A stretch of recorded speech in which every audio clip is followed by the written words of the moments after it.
loaded and we loaded up and we loaded up with another video. Exclusive, early morning exclusive with Larry Nelson versus Pastor Jack plus more. Okay? Now, my brother, how you doing, Larry Nelson? I'm doing A-okay. Yourself? I'm doing awesome. It's good to hear from you. Yeah, same here. But I'm not happy about the circumstances now, but it is what it is. You know my style. I'm going to give you the floor, and I'm going to allow you to speak. You share, your feelings, and let me just make this very clear. This is not to degrade, disrespect any race, religion, group, person, gender, or violate anyone in any shape, form, or fashion. All right? Brother Larry Nelson is going to speak. Now, anybody wants to call in after he shares his thoughts, his opinions, and his facts, then, if I feel like opening up the lines, I will. If not, we won't, but we will the next day. Go ahead, brother. Well, thank you for allowing me to be on your show. And everybody's been asking me over and over again what happened with the Jack situation. So I guess I would just try to open up on your show and tell you exactly what happened. Maybe a week or so ago, VS turned around and posted some pictures of a bunch of naked women on her page. And she said that, this is Larry's style, or this is the women he messed with, or whatever like that. And Jack is the mole. Pastor Jack is the mole. And I'll go into that in detail in a second, but I'll go to the beginning. Okay, this is exclusive. What? Wait, go. What the fuck? Truth is truth. Lord Jesus, hold on. Let me get my asthma pump, Larry. Go ahead. Well, what happened was there was a young lady. I'm going back a few weeks earlier. There was a young lady on YouTube that I would make videos of from my kitchen table, and I showed this Bible that I got, just goofing off. And on my live, a lady kept asking me, her name is Cheryl. Cheryl kept asking me, can she get this Bible? I want the Bible. And I said, okay, I'm going to ship it to you. Now, if you make a live video and say that, you can't be a liar. I said, okay, I'll ship you the Bible, no problem. Well, every time I make a video, she would turn around, I'm waiting on my Bible, but I couldn't let her know I paid so many bills, I'm broke. Every time I'm like, just give me a couple weeks to check day, then I ship it off. Well, I heard from her every single day. Her email gave me her name, address, city, state, zip code, and talked to her one time on the phone, just one, in which she told me she was a senior citizen from Charlotte, North Carolina. Kids are grown, and she likes the Bible. She's a Christian, and that's it. So we talked maybe 5 minutes. She gave me all her information, name, address, city, state, zip code, the house she lives in. And so I said, this is where I'm going to ship the Bible to. Okay. That was the one and only time I ever heard her voice on the phone. Okay, so I shipped her the Bible. Now, keep in mind, for 3 weeks, she's on there every day. Where's the Bible? Where's the Bible? Where's the Bible? As soon as I sent her the Bible, now I want to know, did she get it? Did she get it? Did she get it? She didn't went ghost on me. So I'm waiting on a response. I'm waiting on a text message or something, at least a call. I did not want to thank you. I did not want to know, oh, God, praise you, Larry, for this. Praise you. I didn't want that. All I wanted was her to say, I got the Bible. It's here. And thank you. Or whatever. Or just at least acknowledge that you got it so I know it came. Well, I never heard from her, so I kind of left it alone. I'm checking out JWilson's live one day. Excuse me. God bless you. Thank you. I'm checking out JWilson's live one day, and lo and behold, she's on there in the comment section, and she's saying, don't trust Larry Nelson. He's not what he appears to be. And I'm looking at it real good when this is a troll page, but this is her page. I click on it, and it's her. And I'm wondering, what is she talking about? So what happened was, remember I had her number, but it's in my email. I go through my email, pick a number out again, because like I said, I ain't heard from her since she got the Bible. I'm thinking, did she get the Bible? Is she mad because she didn't get the Bible? What is it? Well, I called, there's no answer. So what I did was I left a message. I said, well, I hung up. I called the second time thinking that she'd pick up the phone. No answer. So what I did was I turned around and said, well, hey, I said, this is Larry. I said, I don't know what I did. I said, I've been watching Jay's live. I don't know what I did to you to make you talk about me, whatever it did. Tell me so I can fix it. I said, the only communication you and I've ever had was me saying I was going to send you this Bible. And I said, you didn't win goals. I haven't heard nothing from you. I said, tell me what's going on so I can apologize. I said, but then I stopped in the middle of the sentence. I said, you know what? You don't have to tell me. I come to realize this is YouTube. This is what people do. Everybody talks about each other. I said, no hard feelings, no harm done. I hope you enjoy your Bible. God bless you. Goodbye. That was the one and only time I ever left her a message. And I only heard her voice on the phone one time when she gave me all the info. After that, Pastor Jack goes quiet for 2 weeks. Now, keep in mind, every day I hear from him on my way to work. I drive an hour to work. Jack is on there. What's going on, man? How you doing? So we talking while I'm on my way to work, and he's almost at work. So we talk for about an hour about everything. Make a long story short, I'm asking him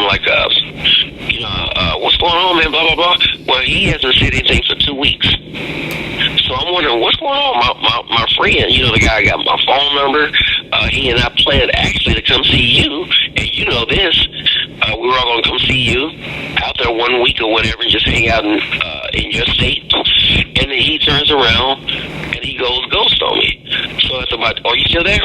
Yes, I'm listening. I'm just listening to you. I'm giving you okay. the floor. So for 2 weeks I haven't heard from him. So finally, I get a new phone or whatever he calls. He's the first call that comes in on my new phone.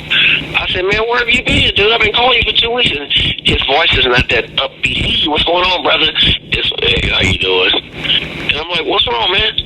He said, well, man, your name in a lot of messes. I just want to know what's going on. I'm thinking somebody said something about me and him. Well, he wants to know about somebody saying, the lady that I sent the Bible to now has told him, I didn't even know they were in communication, that I was sending her text messages on another phone with another area code, threatening her, cussing her out. No, not threatening her, just cussing her out. Yeah, using profound profanity in a very aggressive way. Yeah, in text messages sort of form. Text message form. Yeah, but it was from a number that was from a different area code. Mine was 618. Right. They have one phone. And so I told Jack, this is the first time I've heard this. He said, yeah, but you got to explain to me what's going on, man. So being a friend, I never had a problem with that. I'll tell you. So I said, I was waiting for it. He said, she got the Bible. I said, okay. Now, he had to tell me she got the Bible. I said, I waited for her to contact me. She didn't. I said, I was just wondering why she's talking about me on JWilson's live. After she got the Bible, it's like, we have never had no conversation, and that's it. So he was like, yeah, well, she said you've been texting her from a different area code. I said, but of all people, I only have one phone. You talked about that because he has two landlines. He has two phones. Right. One for the public and then one for certain people. Right. And I had both of the numbers. And so he would ask me in the past, you need two numbers. I said, I only got one. So I said, you of all people know I only got one number. What's going on? And so after we talked about Timmy, he said, you know what? Now I believe you because I talked to you now, man. And I got offended when he said that because I'm like, you believe me after I told you I did not call the senior citizen and cuss her out? But as a friend, you should know my character. I never had nothing against her to even say anything about it, good, bad, or ugly. All I want to know is did she get the Bible? And then with the JWilson thing, I was just in question marks, like, why are you talking about me? I mean, I didn't even form an opinion to be mad. I'm like, what did I do? Tell me. Once I form an opinion, then I can, come to a conclusion. But she more or less never said anything, and that was it.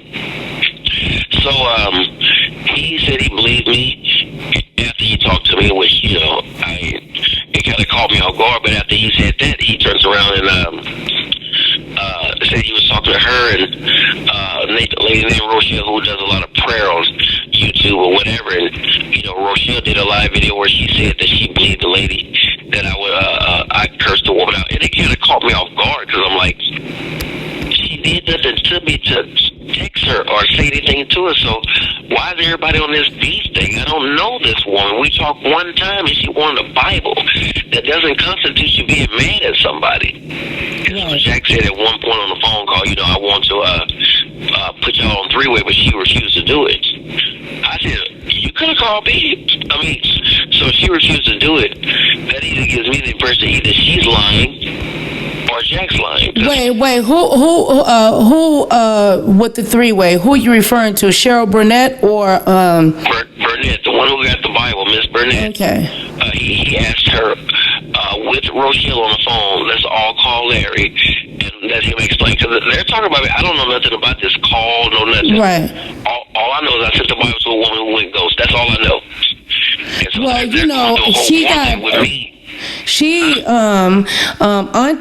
she got caught, Auntie Rochelle, she got caught up in the middle. She had nothing to do with that. And she was, defending you. She didn't want nothing bad. She didn't even want this for anybody to even know about it. It wasn't that serious, but it could be taken very serious after everything that you have experienced in the false allegations and the things. What you experienced online is one of the most nastiest things on top of what I've seen with Mona Simone that I've ever seen, and Sean Bradley that I ever seen online. I ain't never seen nothing like this before. But go ahead. Well, with Rochelle, like I said, I appreciate it, but I'm going by what I saw. On her live one day, she said that the lady I sent the Bible to, what's her name again? Cheryl Burnett. I'm sorry, I don't even call her name that much. Cheryl, she said Cheryl told her about the text message from a different number, some different area code, that it came from me, and she believes it. And to me, it's like, how can you form an opinion of belief or not belief if you haven't even talked to me? They gather one side, and that's why a lot of black men today are in prison, because somebody said he did it, and you don't hear the other side. You have to get both sides before you form a conclusion. I never had nothing against this woman. I still don't. And if you know my history on YouTube, if I have a problem with somebody, I'll talk about it on the video. I'll front them off. I'll talk about Caroline. He had a problem with me. I talked about him on video. Blaine talked about me. I talked about him on video. That's one that I can say. You will come out and, say your piece. Yeah. So now, where's the situation where I got a problem with Rochelle or Burnett? I don't. I still don't. I just know that whoever called her, if it's true, I don't have nothing against you to text you about whatever. And then, of course, if you have nothing to hide, you should have been able to get on the phone. You didn't answer my phone call. And, Pastor Jack said that he tried to put us on three-way, and you said no. So it's something that you're trying to hide, not me. But, I'm past that. God bless her, and I hope she enjoyed her Bible. But as far as me and Jack falling out, what he did was he said, I told Jack, in the course of our friendship, I said, man, listen, after Bonnie sat there and tried to burn my name up, I've had hundreds of women on YouTube sit there and say, you can trust me, and they start sending nude pictures, right? And I would send them to them. I would say, look at the stuff I have to go through.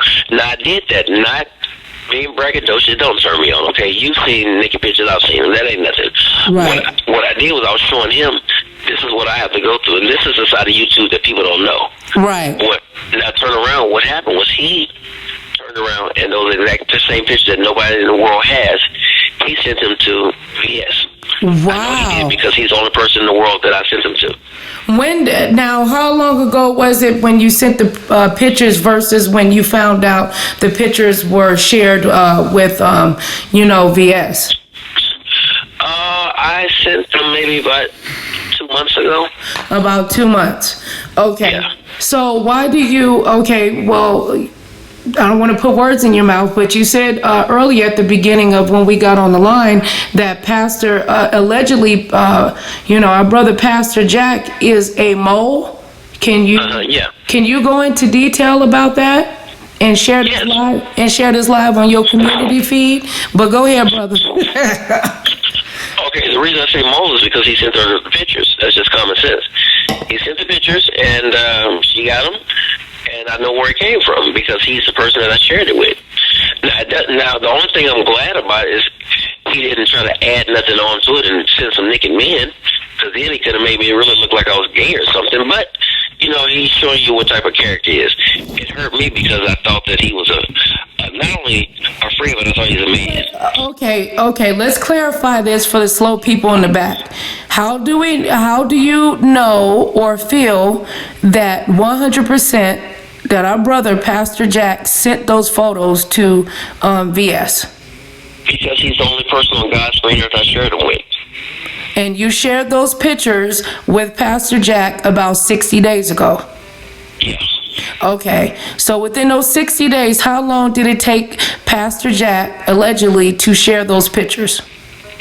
After we had our little fallout or whatever, and I texted him, I said, how is it that you can believe them and never talk to me about that? I said, you and I are friends. That's YouTube stuff. You and I are beyond YouTube. We're friends.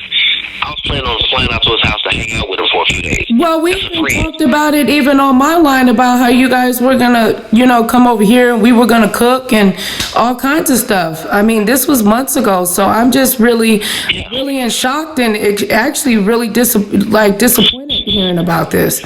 Well, the thing is, when a person shows you who they are, you believe them, okay? And Jack, really what he was doing is just showing you, this is who I am. I'm really that person that'll talk about you behind your back. I'm really that person that'll burn you up. I'm really that person that would try to do whatever it takes to make you look like a fool, which he didn't, or whatever. What he does is open up VS for lawsuits or whatever, because that's her thing. I didn't post the pictures, she did. I shared it with an individual that I call a friend. So that's why I say, anybody who ever becomes a friend with Pastor Jack, you will be the worst person off, because that man right there is the biggest cutthroat I've ever met in my life. I've never met nobody like him in my life, ever. Oh, my God. And listen, you and I have had talks with him on YouTube, on your lives. You and I have all talked on three-way off YouTube. Yes, okay? yeah, for a while. So now, number one, let me make this very clear. Y'all listening to Nicole Reloaded, hashtag Nicole Reloaded returns. Please make sure that you like, share, subscribe, and all this good stuff. Now, I'm shocked by what my brother Larry Nelson is telling me. I mean, I can't, I don't even know what to say. I trust it. Man, I really considered, Pastor Jack as like a big brother, man. I'm not saying that I dislike him or anything. I'm just really in shock right now. And let me say this too for all your people that are watching this or listening. And you have questions, by the way, too, Larry Nelson, down in the chat. It's just a few. Robbie on the rails, and Rochelle said, good morning, how you doing, as well as Robbie on the rails and Rochelle, the Bayesian stroke survivor. Good morning to you, Rochelle. But go ahead, brother. I'm sorry for interrupting. And any questions anybody asks, just read them to me, and I'll respond. Okay. But what I'm saying is this: I don't want, in no way, shape, form, or fashion, for your friendship with him to stop because of me. Because your friendship with him is maybe totally different than mine. I'm just saying what I ran across. That man right there that I called my friend is a cutthroat. He will send you to prison. He will burn your name up. He will send you to hell if he could.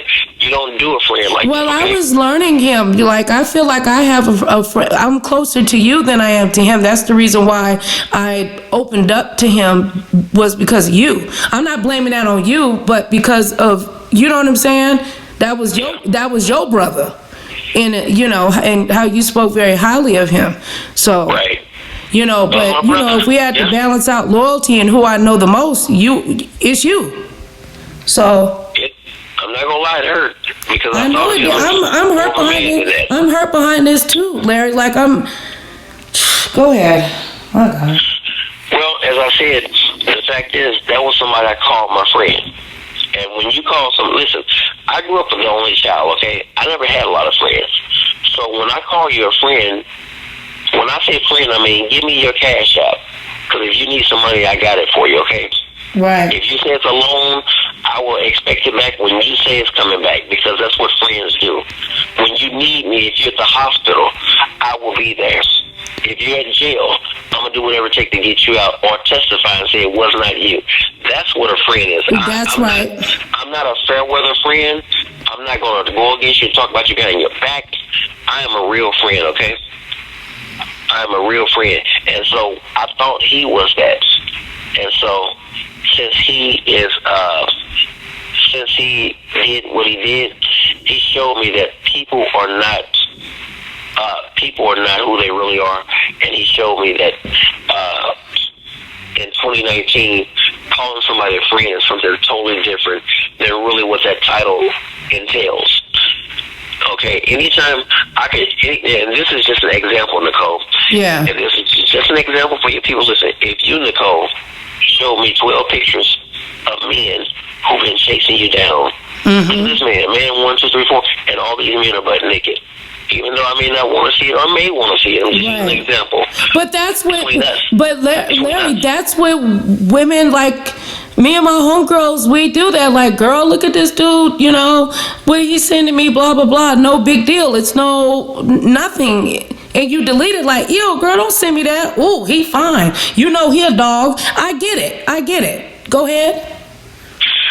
Well, he did that, and it just hurts. I mean, I just thought that was a friend, you know. I'm just so blown back, Larry. Like, I'm trying to register put this all together in my mind, okay? And for you ignorant people, I can hear your thoughts. I'm not immature, and I don't think unrealistically. I just try to I tried to think the best of people.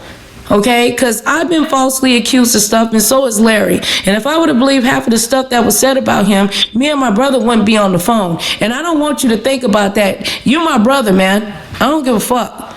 Excuse my language, I'm sorry. But you're my brother, Larry. Me and you have talked, off and on, and watched each other for, a decent amount of time now. And that's why I didn't come out and I didn't say anything. I didn't want to get caught up in it. I did not want to be, because my main concern was you. Right. And I'm like, Larry has been through enough. I've said this to Pastor Jack, and I said this to him, and I'm not throwing it underneath the bus because, it's the truth. I just said Larry has been through enough. And, if this lady, Cheryl Burnett, is, being dishonest, or even if she's telling the truth, it could be taken and twisted and flipped all the way out of control. And the narrative about what you went through, allegedly, which are not facts, what they accused you of with your daughter, and all the lies that entailed that, okay, would have just added more fuel to the fire, and people would have started making content about how you some freak nasty man again. Exactly. And one thing to add on to that one, when VS started doing all these videos and he's on his way to jail, he did this to his daughter. What people don't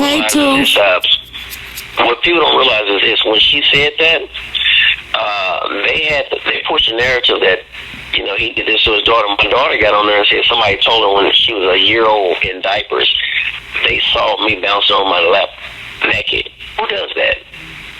That never made sense to me. But the thing that was mind-boggling to me, though, Larry, is it's not that was your daughter's memory. It was a memory of someone else's, your ex's or whatever, so-called memory, or somebody. It was through third party. Well, the thing is, and I don't have a problem talking about it, okay? The third party was my other daughter's mom, okay? I got a daughter named Anitha. Now, I want you to follow the story real good, okay? Okay. I'm going to make a long story short. Anitha is now 18. The daughter that was on VS is 24, Tanaya. Anitha, her mom, when she was in Chicago, was a prostitute, okay? And so my daughter, basically, Anitha, was in a home. And so she's in a foster home. I can't get her because she's state ordered to be in the foster home. Because her mom took her fist, beat her at the top of her head and everything. And, all 5 of her kids were in foster care, including my daughter. My daughter's the oldest. So it took a whole bunch of strings that I had to push to go see her because, her mom beat the hell out of her to put her in there. So my daughter's in one of the visits, and I can send you the pictures. She's crying, asking me, Daddy, why am I in this home? I'm tired because she's been there like 3 years, right? And I can't get her out because this is some state type stuff. This is bigger than me. Her mom beat the hell out of her. I said, baby, she's almost 18, right? I said, I'm going to be honest with you. Your mom beat you. I mean, you remember, she's not no 3-year-old where you don't remember that stuff. She's 17. I said, she beat you. I don't have nothing to do with that.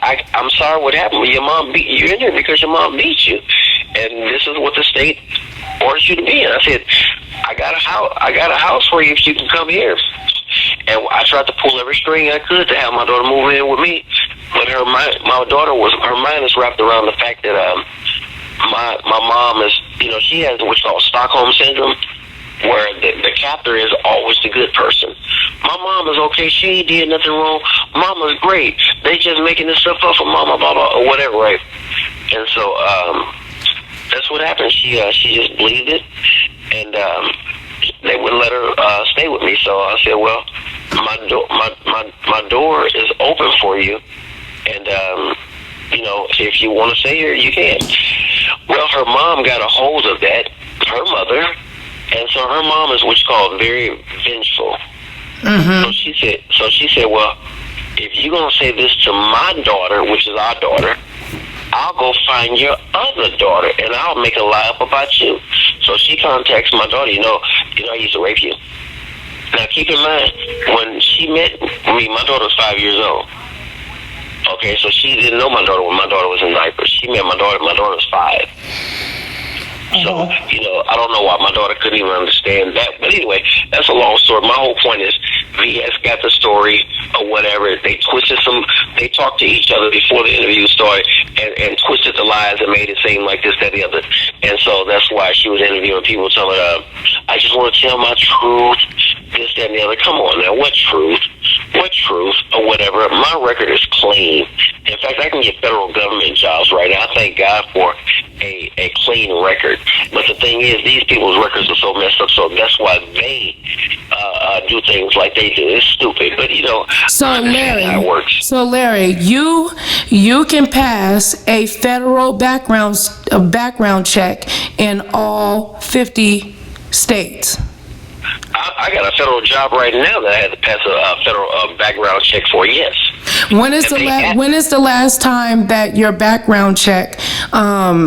The last time you had a background check. So within the last 30 days that you had a background check in all 50 states for a federal job position, which is federal. Yes. All right. Now let me ask you this, my brother.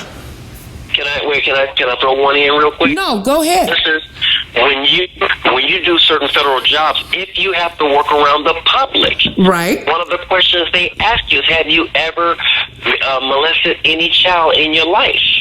Have you ever been associated with molesting a child? All these questions come out. Brother, I'm not trying to be shady, but I told you this. I told you, I looked you up. And you said that's what you should have done. You should have verified to see if it's true. You ain't on no child molester list. You're not on the, what is it called? It's called the dog watch or something like that. You're not on the list in every state. Yeah, the sexual assault. Yeah, you're not. This one, I did a pretty decent, look. But no, you're not on there. If you would have been on there, you would have came up. But go ahead. Oh no, you know what? And the thing is, I told you about that months ago. So I told you about that months ago. When she spent that narrative, can you hear me pretty good? No, I hear you very well. I'm just okay, trying your voice was fading out. Oh, you can't hear me? Yeah, I can now. When VS spent that narrative, the one thing that she did not tell you is this. Oh, by the way, the daughter that he's that's claiming this, he didn't raise her. She wasn't really around me like that. So when did this all happen?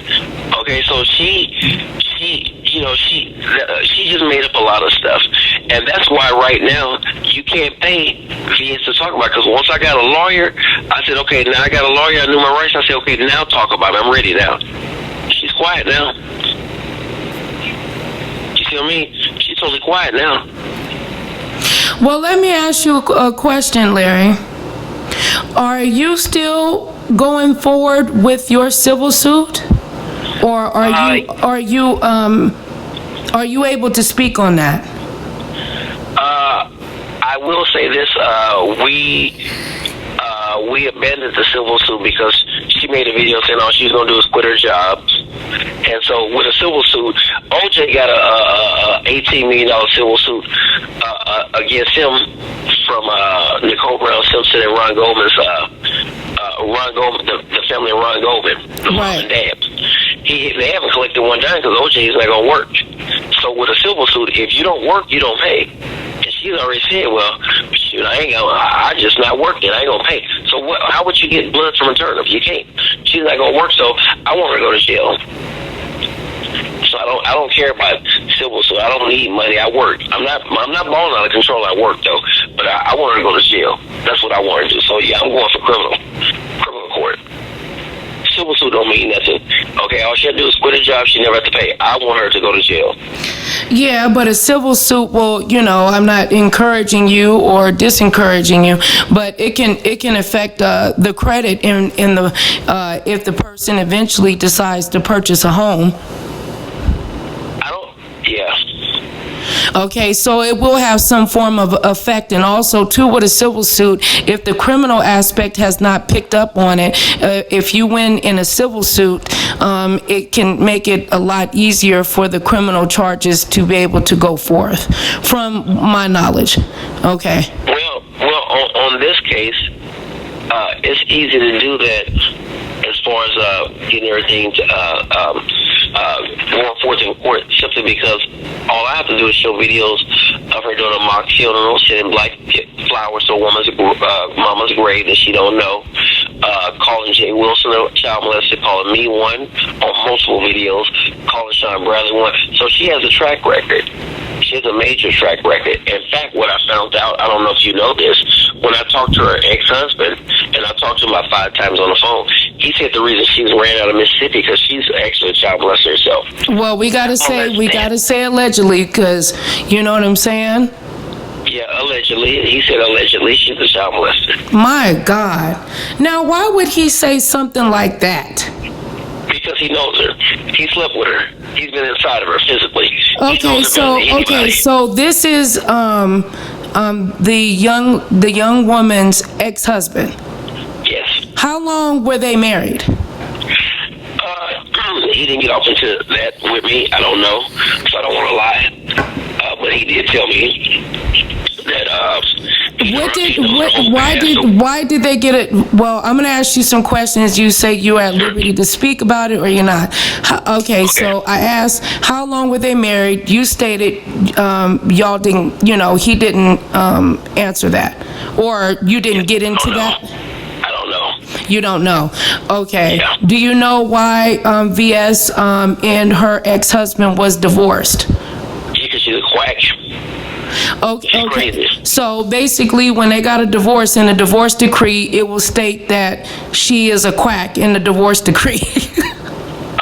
Well, I don't know about that, but he just told me a lot of crazy things she did. One of the things he told me, and I'll give you this one, he said that... All right, hold on, my brother. We have Rochelle Jackson Brown. She is also now in the chat.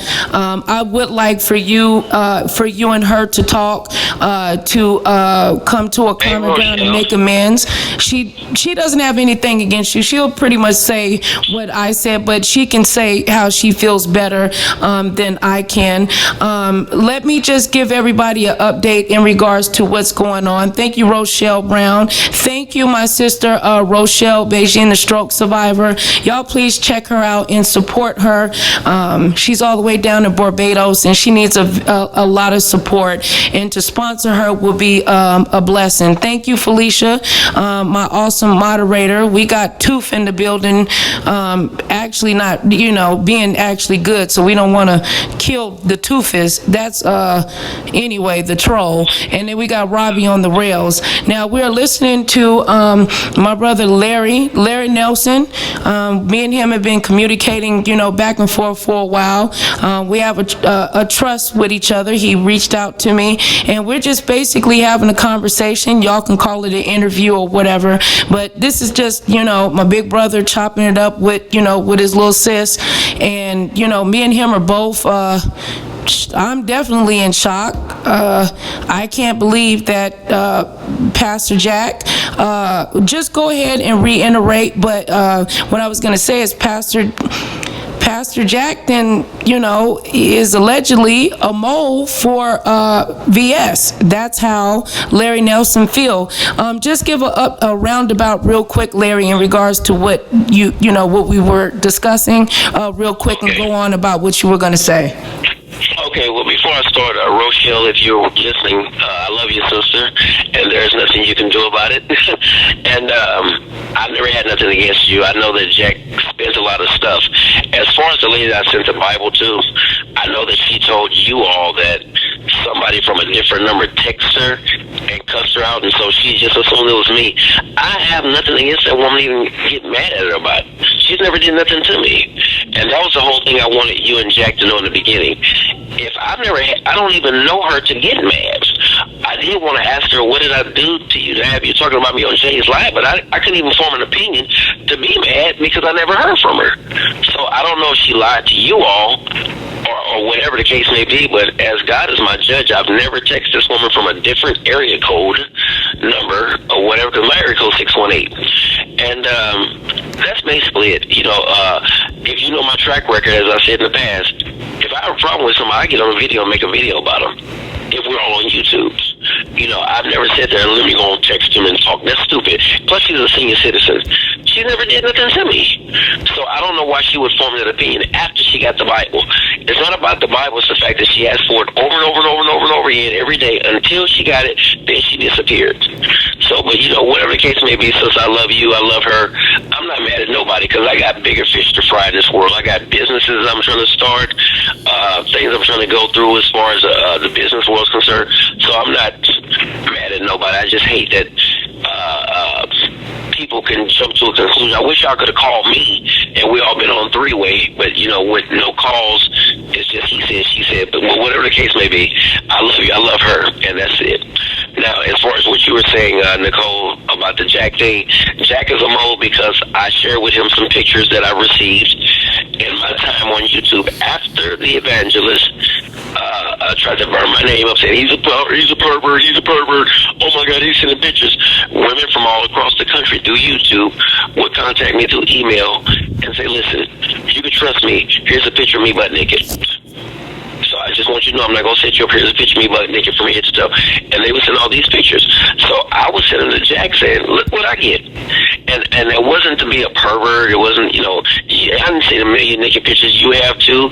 Rochelle, everybody has. So To me, Larry, it sounds like it was two brothers chopping it up like, look at this, and you know what I'm saying? But it wasn't meant for it to be plastered and shared with other people. It was like, bro, look what's going on, you know what I'm saying, here on YouTube, whatever. I'm just letting you know, you better tread lightly, my brother. Well, I shared it with him, but he showed me that and that's what dudes do, isn't it? That's what men do, but children do what he did.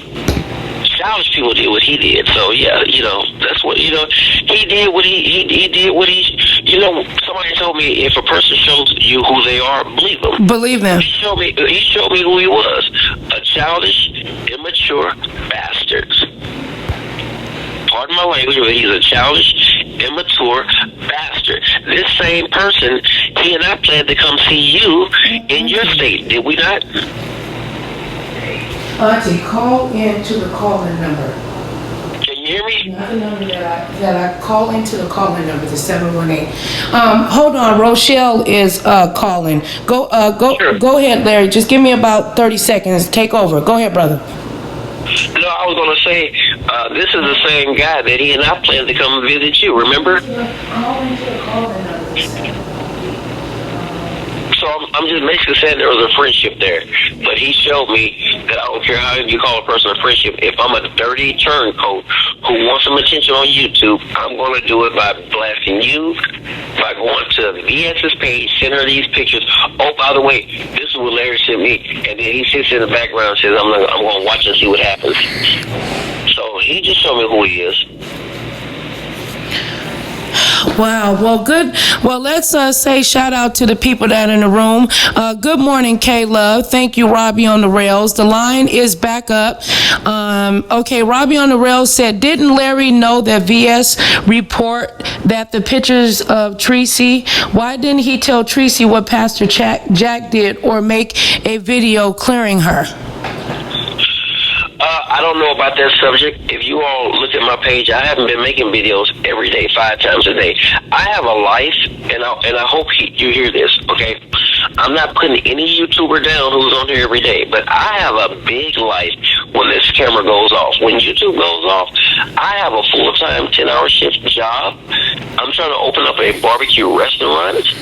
I'm trying to manage a home. I have a whole bunch of stuff going on me, okay? So the last thing on my mind is, let me go and get on this beef with YouTube. See, these are people I never meet in my life. I may never meet Tracy. She's okay with me, but I may never meet her. So I never follow what Jack said about Tracy or whatever. I just know what my name was in. So I cleared my name, and that was it. Tracy can handle herself. Tracy's more than able to handle herself.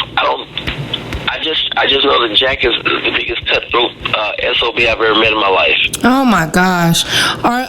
Are you, Larry, are you hurt, disappointed in regards to Pastor Pastor Jack? Can you give a little bit logistics, how you guys befriended each other, and how good, or how you perceive the relate? Is this Pastor Jack?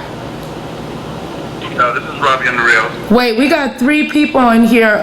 Caller 2904 and 1804. Okay, all right. Hold on. We got callers real quick. Let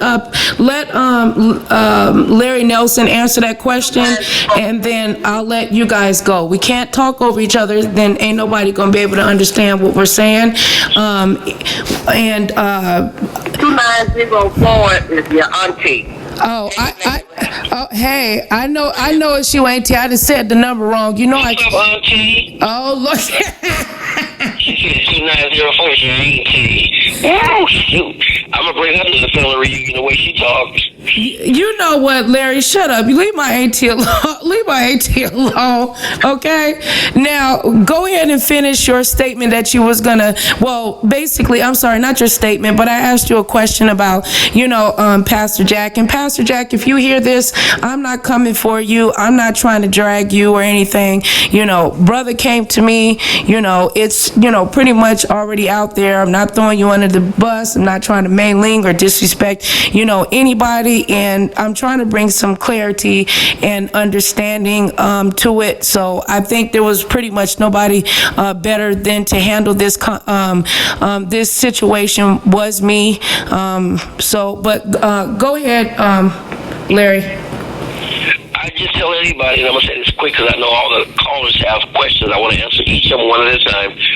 Anybody who gets the chance to know Pastor Jack, you will be a worse person as a result of it, okay? He's a cutthroat.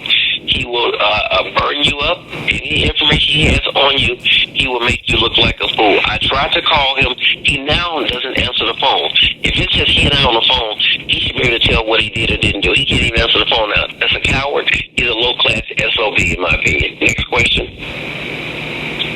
All right. Robbie on the Rails. Go. Okay.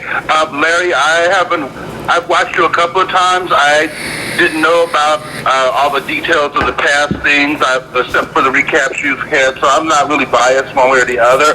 I was just wondering if you were concerned that this is like the second time, this is almost like a repeat of the Vonnie situation with your phone and nude pictures and accusations and a senior citizen. Are you concerned this is going to damage your reputation, or are people going to believe you? It's going to be difficult to prove that you didn't do it and Pastor Jack did do it?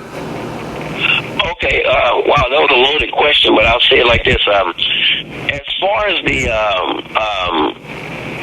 reputation or whatever, I think that your character speaks for itself or whatever. It would take somebody that knows you. If Nicole Reloaded knows Larry Nelson, then only she can speak about Larry Nelson she knows.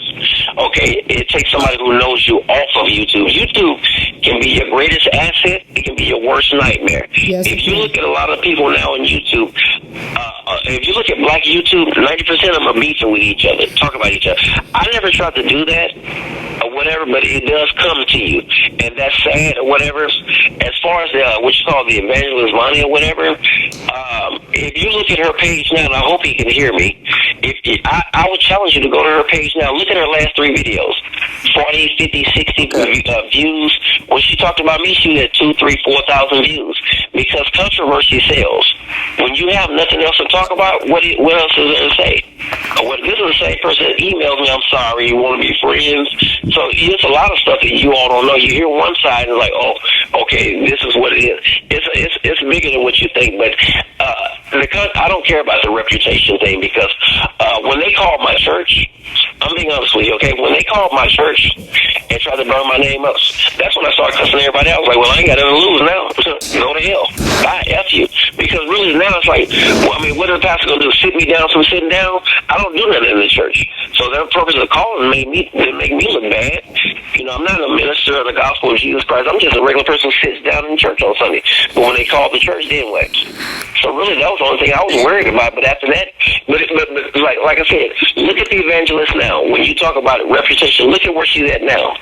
Look what she's doing now. She was on there. Now, forget about her talking about me. She was talking about Tracy, putting her hands on Tracy, boxer.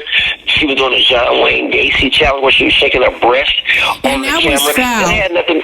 Huh? No, that was foul for someone that accused you of the accusations. Basically, in layman's terms, Robbie, what happened between Vonnie and Larry Nelson was 2 adults communicating and flirting with each other, and it got taken by another content creator and blown out of control, and his daughter got contacted. I actually have an exclusive with Larry Nelson. I just didn't blow up the title and tags and all that other stuff, where me and him had a very, very long talk, a breakthrough. It was tears. It was really good. We opened up to each other, and, me and him bonded. We talked in private. His story has never changed. Larry Nelson's story has never changed, even in private when I discussed. I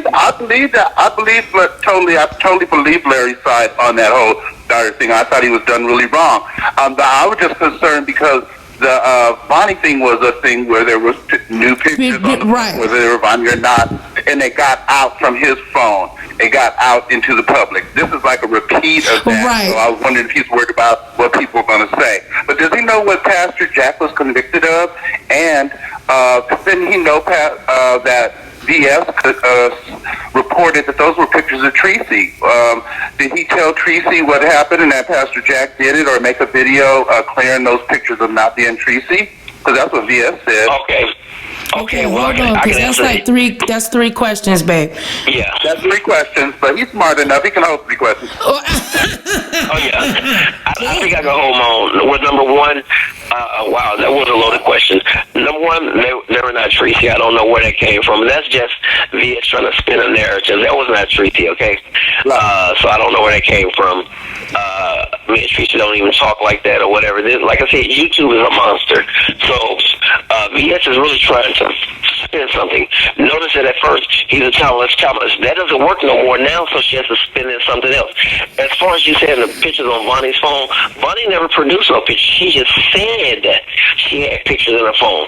Everybody said, "Where's the picture?" She said, "Oh, I got a new phone now. I don't know where it's at." Which after you showed you're a woman who's a minister of the gospel of Jesus Christ, you showed all these women at your job a naked picture of a man who's not me, and then all of a sudden you don't have the phone. So what she did was just try to say something to burn my name up. She never produced any pictures, so where they at? Yep. And as far as what you said about Pastor Jack or whatever, what I share with him as a man, he wouldn't share it to me. So that's between them or whatever. I don't care about that. He just showed me what his character is. He's a sad person. I talk to him as a friend, okay? As a friend. I'm talking when the camera goes off, that was my friend. But when he did that, it was like, you know what? With a friend like that, who are his enemies? He is the worst cutthroat on earth. They were supposed to actually come down here and visit me, and we were like really serious about barbecuing, hanging out, everything. Yeah, like the whole nine. I even I even considered and said, y'all don't even have to get a room. You know, I said, just, you know, Larry, you just gonna have to be the, you know, the big brother, because you know, I feel like I, you know Larry a little. You know what I'm saying? I know him better. I'm more, you know, I'm more comfortable with him. We've had very in-depth, real, honest conversations, and I think that my spirit, will let me know. I mean, shoot, I love Larry, man, and I don't want nobody lying or twisting or flipping things. And Larry name brings numbers. Period. Right. That's why I was wondering how concerned he was about that, because you see how they did Wiley with that senior citizen lady and accused him of threatening her when he didn't really threaten her. He just, he was kind of like suggested, trying to look out for her, not to get involved in that. But it sounded like they were, to me, with that situation, though, Robbie, sounded like they was trying to do a repeat Larry Nelson. Larry went freaking viral. I don't give a fire fuck what nobody said. Right. Larry went viral. He was in everybody's mouth. Even my mama, before she passed, asked, "Well, is Larry gonna be okay?" Yeah, that's what makes you wonder if he's going to be okay, because so many people are quick to believe any allegation that's made against you. You don't even know if there's no proof about it. Do you know what Pastor Jack was convicted of? Wasn't he convicted of something in prison? Well, you know what? Okay, I can answer that. He did a few stints in prison. It was, I guess we're not friends now, so I don't want to. Hold on, everybody's talking over each other. Robbie asked a question. Do you know what allegedly what Pastor Jack was arrested for? No. Hold on, everybody. Hold on, Auntie. Hold on. I'm gonna let you speak. Hold on. Look here, y'all won't be up by my sleep. I'm ready to say what I Okay, all right. Let Auntie. Okay, Robbie, Larry, go. Larry. Hold on, Auntie. Before you answer that, Larry was gonna give his answer, and then you go ahead and speak. Larry, what was Pastor Jack arrested for? Selling drugs. All right, go ahead, Auntie Rochelle. You got the floor. Robbie hung up. Go ahead. I'm sorry. Okay. I'm sorry, Auntie. Hey, Larry. Hey, baby. How you doing, baby? You're doing all right, honey. I don't too much dislike anybody. I really don't. And I knew something was off when Jack called me. It was like this time in the morning, but a little bit later, like club hours, like they had been out clubbing, right. And they come up with this, and the Bible lady. It was around this time. It was around this time, Auntie, my time. Because she knew they both coerced this thing. I don't know what they were. I believe. Now this me. When my niece told me, Auntie, that could have been Jack. And then I heard it from old Pumpkinhead over there, because Pumpkinhead rides. Oh, Lord. Auntie. And Pumpkinhead brought me up in it when she was talking to the people, because Jack was in her live stream a couple of days ago. I can't remember Larry, but she was, and I know that's your friend. You know, like you said on your video, you know, when you befriend somebody, it's about trust and loyalty to one another. Right. And see, I trusted Jack. Yes, you did. A lot too. We fell in love, but we were starting to have a lot of love for him, but it was because of Larry though. And we wouldn't have gave him that door to be able to walk in. It was Larry that provided that. I actually sat back and watched that boy, and he did some things that I didn't agree with. You know, one was that with I Am Rosie. That's one of them. And because when I talked to him about it, I said the same thing you told me. Okay, well, just stop talking to her. Don't do that. I say, because people, you don't know what their intentions is. Auntie Rochelle, please do me a favor and clarify to everybody that's listening in regards to I Am Rosie. And also, Larry can clarify that too, so they have an understanding, because they don't know how I know. You can talk. I Am Rosie is subscribed to Larry. Now, when me and Jack had that, when I cut him off, he got angry with me because he wanted me to believe so much everything that was coming out about them ping pics, when his daughter them pepper sprayed him at the gas station. See, I believe that happened. I believe that, but I couldn't understand, and I kept telling him, I can't understand why would a child pepper spray you. I ain't never heard that before. I don't care how much children dislike what you do, how you raise them, and you know how strict you are with them. I ain't never heard of that before. But anywho, I began to sit back and watch Jack. And what I began to see, it wasn't good. And I called him up. Larry, listen to me good. I called him up and I talked to him about everything that I was seeing, what he was doing. And I told him I didn't agree with that. See, I don't go along with a lot of stuff because I don't believe in tearing people down. I don't believe in that. For the simple fact of when you start cussing and tearing people down, that has a way of manifesting itself back on you and in your family and on your children. I don't believe in that kind of stuff. So I told Jack, I said, Jack, you know, I explained the type of person that I am. And I don't fool around on that message YouTube. I said, I don't fool around over there because I don't like a lot of things that they do over there. And I said, I'm really straightforward.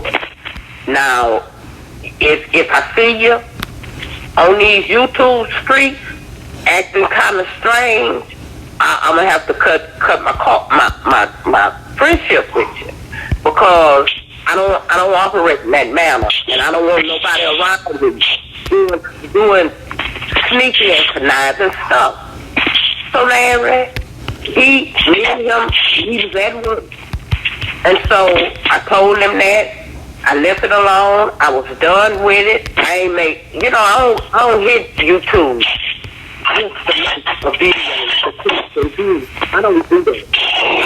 I do my stuff and everything else. I don't do that kind of stuff. So I told him and I cut him off. He didn't make one video. He made two. See, when he got to the third one, when he went to call him my name, it wasn't with that lady. It wasn't about him. It was about me and him. But he kept dragging you into it. And I see her too. And I seen that. And when I heard it from my niece Nicole, when I heard it from old Pumpkinhead, Thesis Treases, when I heard it again, She say, how you know that one Jack? I say, well, baby, that's confirmation for me because I done heard it twice. And the person that I heard it from the first time, y'all don't even deal with each other. So I know this got to be confirmation for me. I'm not gonna sit around here and go back and forth with Larry. I say because really it wasn't about him in the beginning. It wasn't about you in the beginning. See, it wasn't about that Bible in the beginning. See, right, it wasn't. I went back and watched it, and I kept saying, you never know Larry to do nothing like that. Me and Auntie Rochelle said the same thing. I was like, I said that to you, Larry. I said, that don't even sound like him. I said, Larry, with something like that, Larry can't hold water. He gonna come out and after the Terralon VS, he ain't afraid to say how he feel about anything. He gonna come out and say, he gonna be like, yeah, I sent it, and what? Now what you gonna do? I'm grown and I love you and you can't do nothing about it. And kiss my ass and I gotta go to work. I believe Sarah Burnett was the mole. She over there with VS too. I believe they both were. I really do. I wouldn't. I believe that they were coming after you, Larry. Really, I kept telling my niece. I said, why are you so hot on Larry? Why? Because VS. She ain't human, I don't think. All right. Now, when we speak about her, let's start using her, because, she a flagger now. So, but it is a violation, but it is I don't know, Sean called her the demon lady, but I don't want to call her that. I don't know. Just say the Tanya. Her name is Tanya. Oh, Lord, now he's saying her name. I am Rosie. Kept telling me. Y'all know who the heck we talking about. Hey, I can't hear you. Can she speak up a little bit? You can't, Auntie, he can't hear you. I am Rosie kept coming into my live stream and saying that, Miss Rochelle, it's not it's true. It's true about that ping pic. So, baby, I told her, I said, I don't want to see that. I ain't got time to be looking at nobody else ping. I care less. But you keep that to yourself. I'm a baby, and then... Pastor Jack said that to Rosie. Wait, hold on, Auntie. Yeah. I am Rosie allegedly received a ping pic from Pastor Jack. And let me just say this, Pastor Jack, if you in the bushes, you are more than welcome to call in. You have a right to defend yourself and share your side. Nicole Reloaded is not here to disrespect anybody. I'm just providing a platform where people are able to have a conversation with their sis and get out how they feel. This is not to mainly hurt nor disrespect anybody. The opinions of Larry Nelson and and Rochelle and anybody else on this platform are their opinions and do not necessarily reflect Nicole Reloaded and the hashtag Nicole Reloaded returns. Now, Larry was going to also say something that he was aware of the I Am Rosie ping pic situation. Go ahead. He was going to actually reiterate on what you were going to say, Auntie Rochelle. So, go ahead. Well, what happened was she got the pictures and she called me and said, Pastor Jack sent me pictures of his penis, right? And, I'm trying to defend him because I'm like, that's a friend. I mean, I'm I don't care what a friend do, you try to defend them. But how can I defend that one? You're a pastor and you send a naked picture. I was like, well, maybe it was a mistake, or maybe he's trying to send this to his girl, or what.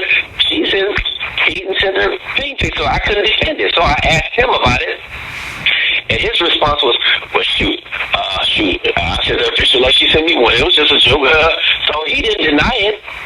So he sent her a picture of his stuff. So when he didn't deny it, there was nothing for me to say. I said, I'm going to back up and let y'all self.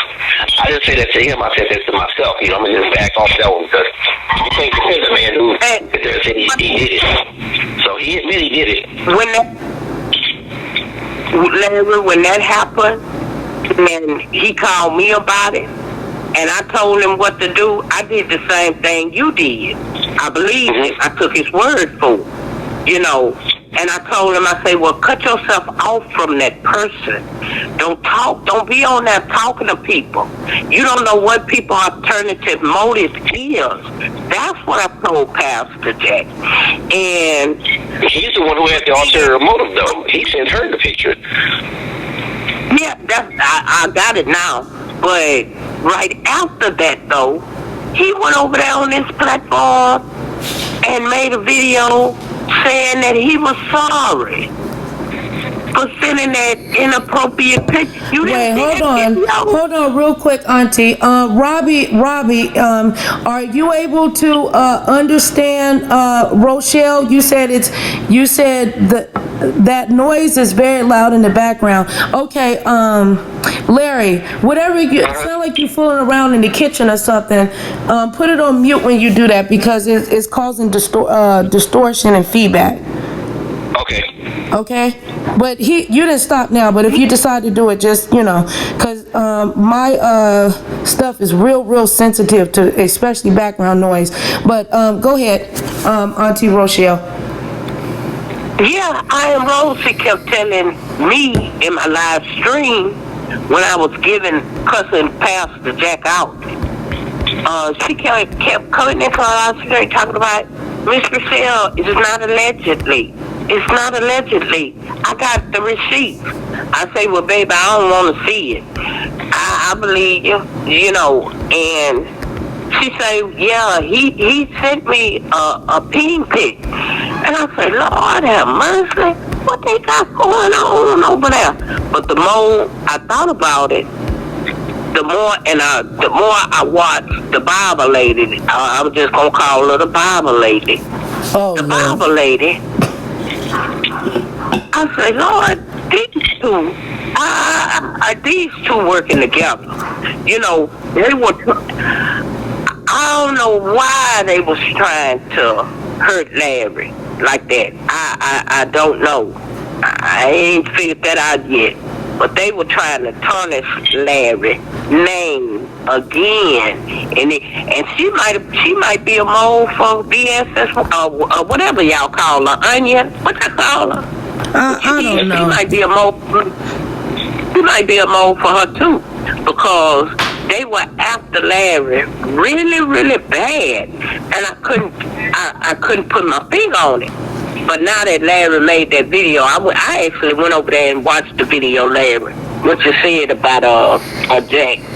And the more I thought about it, I say, oh, they was trying to take Larry down again with some mess, and she might be a mole for onion over there too.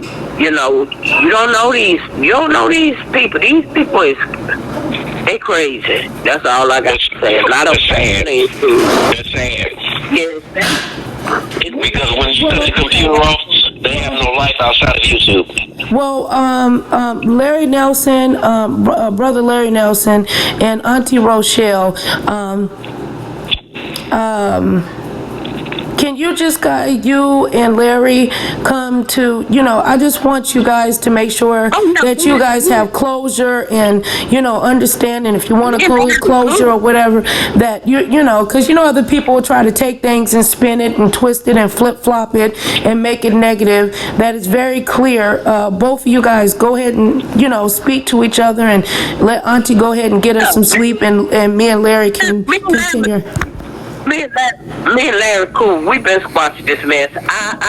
It wasn't about Larry. See, none of this. Well, yes, it was. It was about Larry, but what they were trying to do, they were trying to pick me, and they were trying to use me to take Larry down. Right. And when it flipped, when it went in the opposite direction, because it was really about Larry. I don't know why they was trying to, and now that, like I say, now that everything has come out and it keep coming out and replaying, for me, this is me, I believe the Bible lady and pastors. I mean, he ain't no pastor. Let me quit saying that. He's not. You know, they had, that's DS alternative motive. Oh, onion, alternative motive over there, you know, setting up people to, because, you know, she made a video about me, but she ain't called my name, you know. She just said, my 2 sons, I ain't got none. One that's in law enforcement. Number one, the oldest one is not. But she just said that what I said to Larry, and then she just cut it off. But she never called my name. She knew better to call my name. I really would have them people to come get her behind, because she do some nasty things to people. And you know, she don't come for me, I ain't worried about it. But if you come for me, I do it. Yeah, I will. Don't come over here messing with me, because we ain't got no messing. I don't try to be messing with nobody.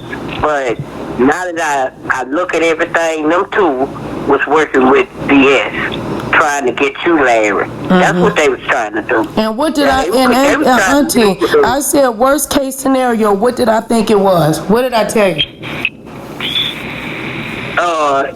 It was false. All of it was false information, and that it was somebody else coming after Larry. The video she made when she talked about me, she talked about 3. You know, I told you that the other day, Nicole. She had 3 people, 3 pastors that she was going to expose.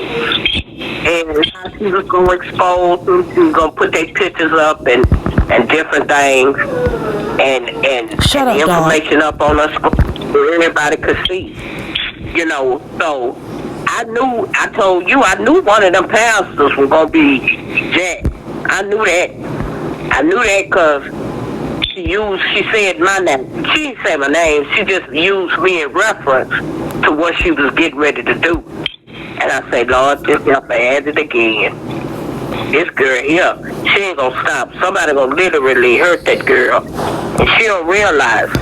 Now, if Clark was able to watch her and watch her behavior as she come out of her house and look under her SUV, Quanny watched her. Quanny did. That was over there with Sean Bradley. You know, that girl watched Onion. That girl knows so much about Onion that it's ridiculous. And how she look underneath her car every time she come out of her house to take her children to school and all kinds of crazy stuff. So, you know, BS ain't sleeping right at night because she do too much dirt. See, when people do dirt like that, the people don't realize the same dirt you spit out that mouth, that stuff come back on you. And you ain't living right where you could just sit up diabolically and think of evil stuff to do to people, and it begin to manifest itself back in your life. So she ain't on. Can I say something real quick, man? Go ahead, Larry. Okay, and I'm gonna tell you the one reason why I do. 2 reasons why I refuse to hate BS. Okay, number 1, because I know you cannot make it into the kingdom of heaven hating somebody, okay? And I don't want that. I'm not going to spend eternity away from God because of her. She's not worth it. Number 2, at the rate she's going, if she don't repent before she dies, she will be eternity times eternity burning in hell. And I know that. I believe the Bible. I will say that until the day I die. If that girl does not repent of her sins and find Christ as her Lord and Savior, which she probably won't, she's going to burn for eternity in hell, screaming and shouting for the pain of the fire, because she's hell-bound. She got a problem. She wants you to feel pain. And you heard that old saying, hurt people. She wants you to feel pain. I don't know what she's went through in her personal life, but don't try to bring it my way, because my life is great, baby. And the thing is, when she started talking about me and my daughter, she she paid my daughter for the story. The state's attorney said, we can't get no case or whatever. She paid your daughter took the money. And then on top of that, your daughter changed the story 12 times on the video. Well, he bounced me on my lap. Well, he beat me. Well, he cut all my hair, ball, this and that. She changed the story 12, 13 times. So what she should have did was talk to her before the video started. Well, this is what we got to say. You can't change the story no more. Now she don't talk about it no more. What happened for the Justice for Tonight situation? She had my life a living hell here. And the thing is, I'm gonna tell you what old Justice is. I got a full address, CDC zip code and everything. If I was a low down dirty dog, just like Kwani watched her, I could have easily went by the bushes when she came out. But she done 13 times with the rapid fire fist, hit the highway and came back. I'm not crazy, but whatever, she's gonna get what she deserves, and not from my hands. I'm just saying she's got a problem. She's got a mental problem, and everybody knows it. I pray to God she find Christ as a Lord and Savior, because she's going to hell. Well, Larry, let me ask you this. I know that I asked you this before, but for the for the newcomers that are listening, and Rochelle, I don't believe that she heard you when you answered this question for me and for the peoples. Or what is going on in regards to your case, your civil case and the criminal case, in regards to when it comes to the young lady? Well, civilly, you can't really do too much because all she can do is quit her job and never have to work, and you don't get a dime. And how can you sue for $2 million for somebody who's worth $5,000? She never has seen $2 million in her life. What can you get from her? Nothing. What can you get from a person who's already on government benefits? Zero. So I want criminal court. And that's what we're pursuing now. So my lawyers gathered all the evidence as far as the videos that she would make and then delete. All the videos that she did about my daughter, how she got on YouTube and called me child molester, how she made up false accusations, how she got my daughter from one state to her state to say they're transporting it through YouTube, which is basically going from state to state, makes it federal or whatever. And so that's what we're pursuing. I want her in jail. I want her in jail. And I will say this to the people listening. I worked in corrections for 5 years as a security guard / prison guard. And this is one thing I've learned, okay? If you know anything about jail, they send what's called a kite. A kite is when you send a message from one prison to another one without the guards know, or from one prison to another. I can easily send a kite to a woman in there who's, let's say she's doing 25 years to life. She ain't got nothing to lose and she ain't got no family. Let me send you about 300 bucks her head for me good and send me the blood back. I promise you she'll be handled with severely if I want to do that. That's what I want. I want to get her brains beat out in jail. Ooh, Lord Jesus. Okay, well, okay, come on now. Now, let me make this very clear that Nicole Reloaded does not advocate any violence. I do. No, you don't, because that's against YouTube rules. You're just talking out of anger and frustration because you've been through a lot. So, you don't mean that, right, Larry? You're right, but she shouldn't have lied on me like that. No, I know. But you don't want no harm to come to her, right, Larry? Once she go to jail, I want her to Well, whatever's going to happen, God. See, the thing is, I believe that sometimes a lot of times we try to step in and do God's job. God is going to handle that situation accordingly, the way that he sees fit. And you're just supposed to pray that God will actually bless her and take care of her, because God will. I'm just letting you know. You know that Bible. It sounds crazy. It sounds crazy, but the Bible says we are a peculiar people, right, Auntie? Because the more I pray for you, the worse your life gonna get, because you're on that F crap. Yeah. And there's more too that Larry was going to disclose too. A little bit of this and a little bit of that. What he can disclose in regards to this young lady's ex-husband. Yeah. So go ahead, Auntie Rochelle. Say what you're gonna say, so you can go ahead and get you some rest. And Larry's gonna finish it up. Y'all done messed that up, but Oh, I'm sorry, Auntie. Don't beat me. Larry, you know that word, boy. Use that word against them because, the Bible tells us that he'll make your enemy your footstool.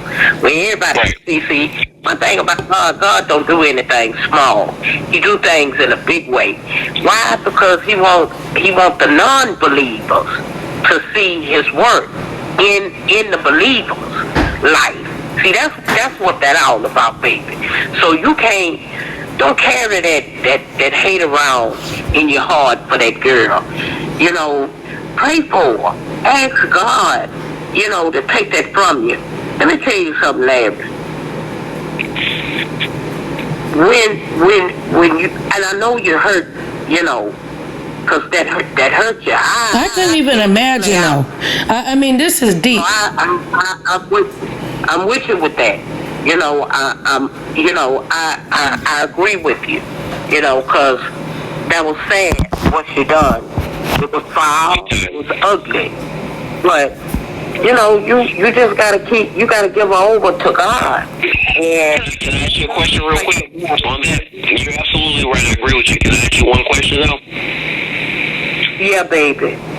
Okay, now the evangelist knew the whole thing was a lie from day one, and she helped her set the whole thing up. Why hasn't she come out, meaning this woman of God, and say, you know what, that thing was a whole lie. That thing was all made up. Why hasn't she come forward? Well, let me tell you this.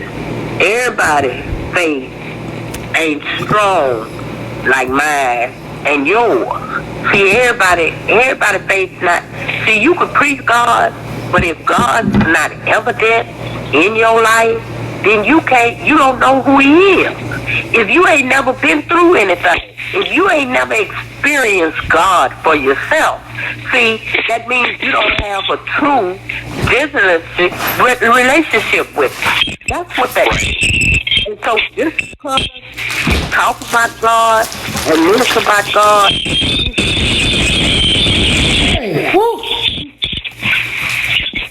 do she really know God for herself?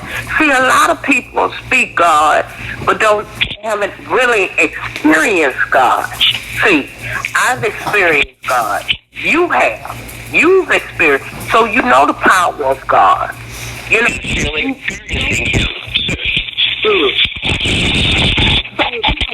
Talk about God. Do they really know him? Like you know it, and other people know it. See, it's about experiencing the love of God in your life. See, when it's evident, see, you can tell people how good God is, and people will. The Holy Spirit is powerful. Even though all you have to do is speak, and another believer who has experienced God for themselves, your spirit will be confirmed. What happens is that you get chills. Hair stand up on the back of your neck when they talking about God. If you don't feel that when people talking about God, then they ain't really experienced God. They can't tell you about God. They only can tell you about what they read in that Bible. But see, when you a true believer, when you know God for yourself, baby, see, can't nobody take that from you. You understand? So don't speak, foul against that young lady. Give it to God. Go. I told them the other day in my live stream, Larry, I told them, you don't have to tell man your secret. Go tell it to God, because he ain't gonna tell nobody. He can keep a secret better than man. Yeah, he can. And see, people have a bad habit of getting on YouTube and exposing their life, and then when the other person who tell you that they just reporting the news on YouTube, and they go and report your news, report your breakdown, report your mess, then you're mad. You can't get mad at that, because fast change ain't nobody's wrong. Right, that's right. But I'm telling you, baby, Give that young lady over to God. Let God handle it for you. And watch it go on YouTube. Cause see, some people don't realize that everything they put on YouTube ain't a good thing. See, and that onion, she ain't realized that yet. So let God have her, and let us sit back and watch God handle her. You know, let go, and let God. Yes, that's right. Let God handle it, and then sit back and watch it. Just like Pastor Jack. See how this thing coming along? See how he come and tried to maneuver me to hurt you? Both of them. And then you turned around and seen it and come back right behind me and spoke negative about it because he ain't worth 2 pennies. He's not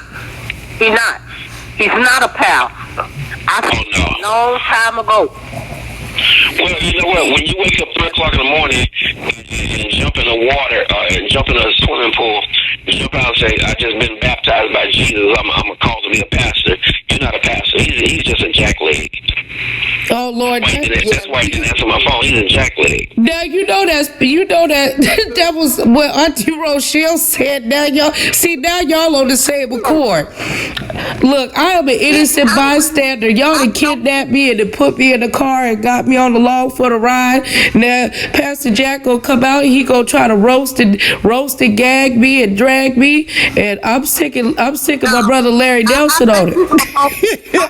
I think he's gonna pull himself off of YouTube because he been exposed.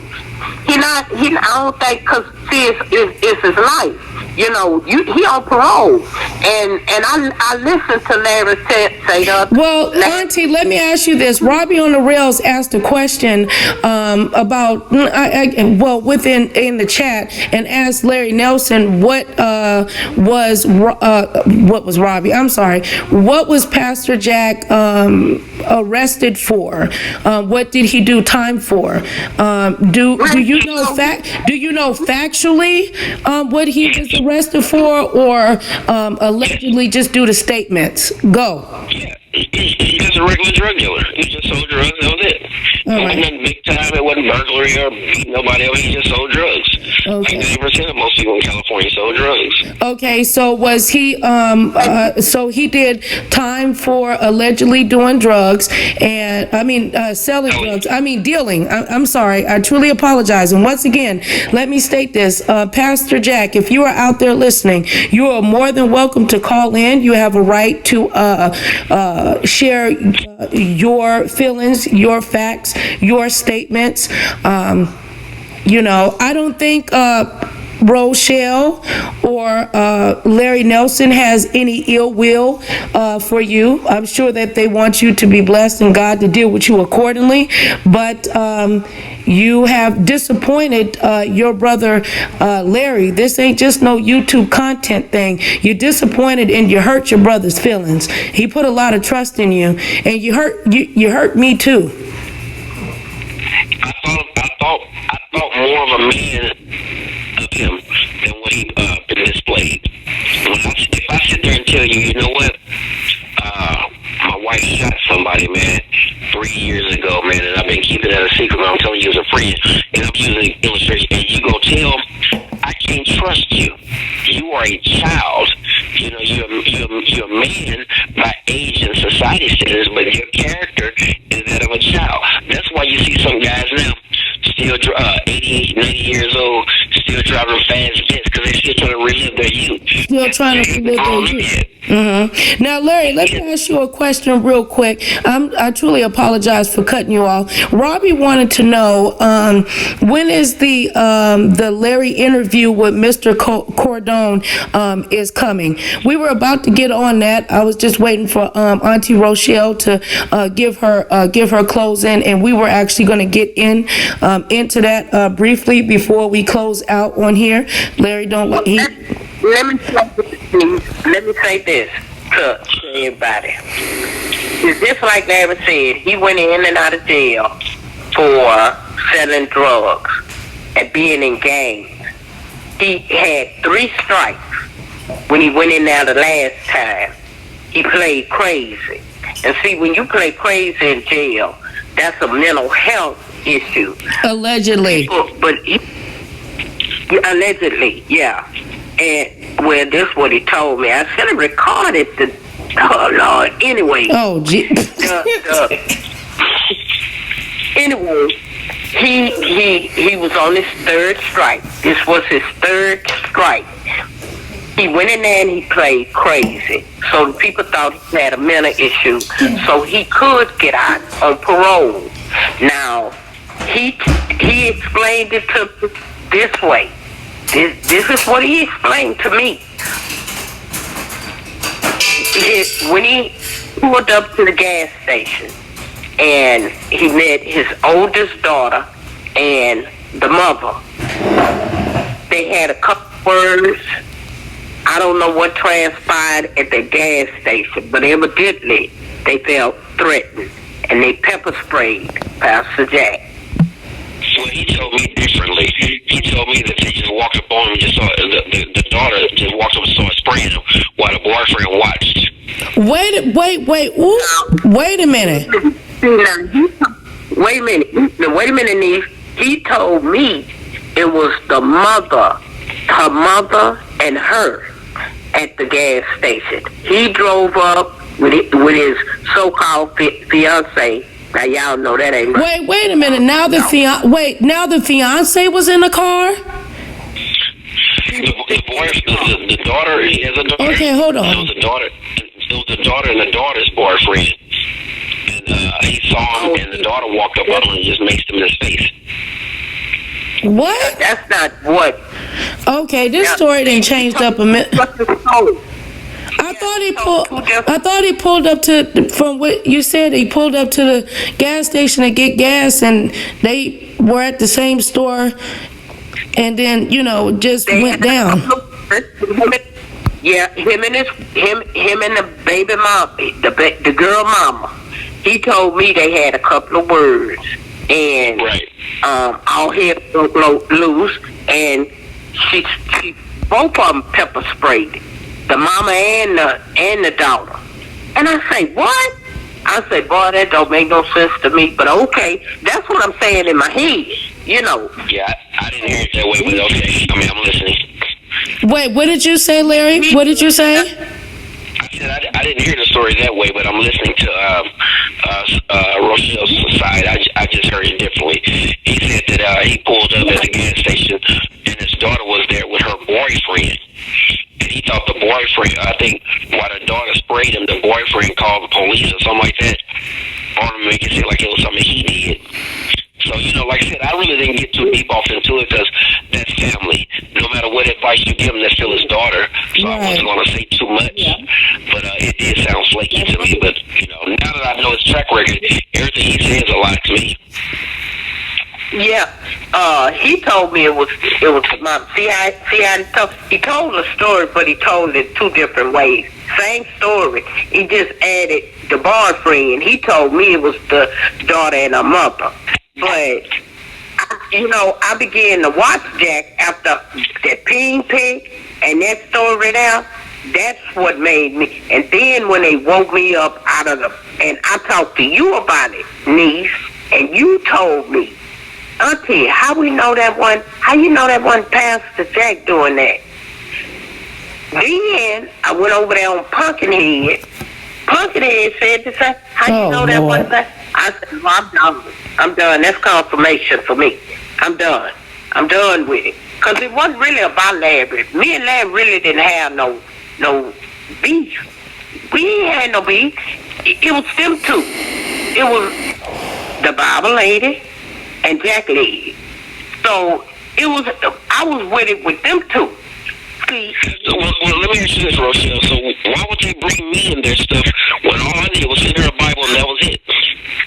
I don't know her. We've never even talked. Because it would be easy for the majority to believe that you did that. That's why. Yeah, but now now that it's I mean, allegedly. Now that we finding out that about, alleged moles and so on and so forth, whatever, you put it all together, what is the common denominator about this? I Am Rosie, Cheryl Burnett, or Pastor Jack? Who is the common denominator in each one of your stories? Go. Jack is? It's Pastor Jack and the Bible lady. Now let me ask you this question: if Pastor Jack presents himself and he is humble, are you willing to forgive him and work on his to continue your friendship? Okay, you're asking me or Rochelle? I'm asking you both. Okay, well, I answer first by saying, first of all, I forgave him the second he did it. I have nothing against him. However, I cannot forget it. And I can let you in my house. Oh, listen, I can forgive you for breaking in my house and stealing everything. I can forgive you, but I don't have to let you back in my house again. I forgive him for what he did, but we don't have to be friends. I love you from afar. Because of what he did or whatever, that's a person that I just leave alone. God bless him, but you stay away from him. Yeah, I feel the same way. I'm putting names on that. I'm a Scorpio, Larry, so when you come for me, I come back to sting you, baby, to hurt you. Just like you hurt me, I come at you, honey. But, I'm grown. I done grown from that now, Larry, so I don't do stuff like that, but I'm with you, brother, because, you really can't, he'll never, me and him will never be friends again. Now, Auntie Rochelle, let me ask you this. Was your feelings, let me ask you a little bundle question real quick, but you'll be able to answer it. Do you feel that you were deceived by Pastor Jack? Or are you disappointed if you were deceived by Pastor Jack? Well, I want to say I was deceived, but I'm very disappointed in Jack Lee because, even though I don't know how much money Onion paid him, because I believe they all was paid in order to grow. Now, when you say that you believe, Auntie Rochelle, when you say you believe that all were paid, can you please refer to who you're alleging? The Jack Leg pastor and the Bible lady. I believe they were paid by Onion on Evil over there. I believe they was paid by her. What do you? Okay. To come after to do what they do. I don't think that makes sense. That girl you getting it now, Larry? I told you once you talk to her, you were going to be able to put it together in your own mind, because I'm not here to try to tell anybody what to do. And thank you guys. This is Nicole Reloaded. We have Rochelle Brown on the line live. We also have brother Larry Nelson. Larry Nelson is sharing his thoughts, his facts, as well as Auntie Rochelle Brown. Please make sure that you subscribe to both of their channels.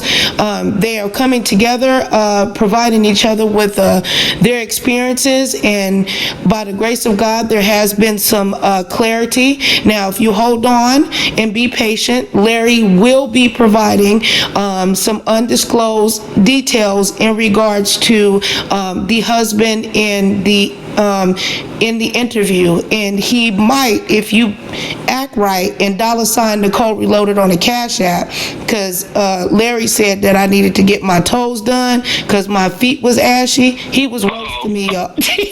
I'm just playing. Go ahead. I just started making up stuff. I'm just joking. Go ahead, y'all.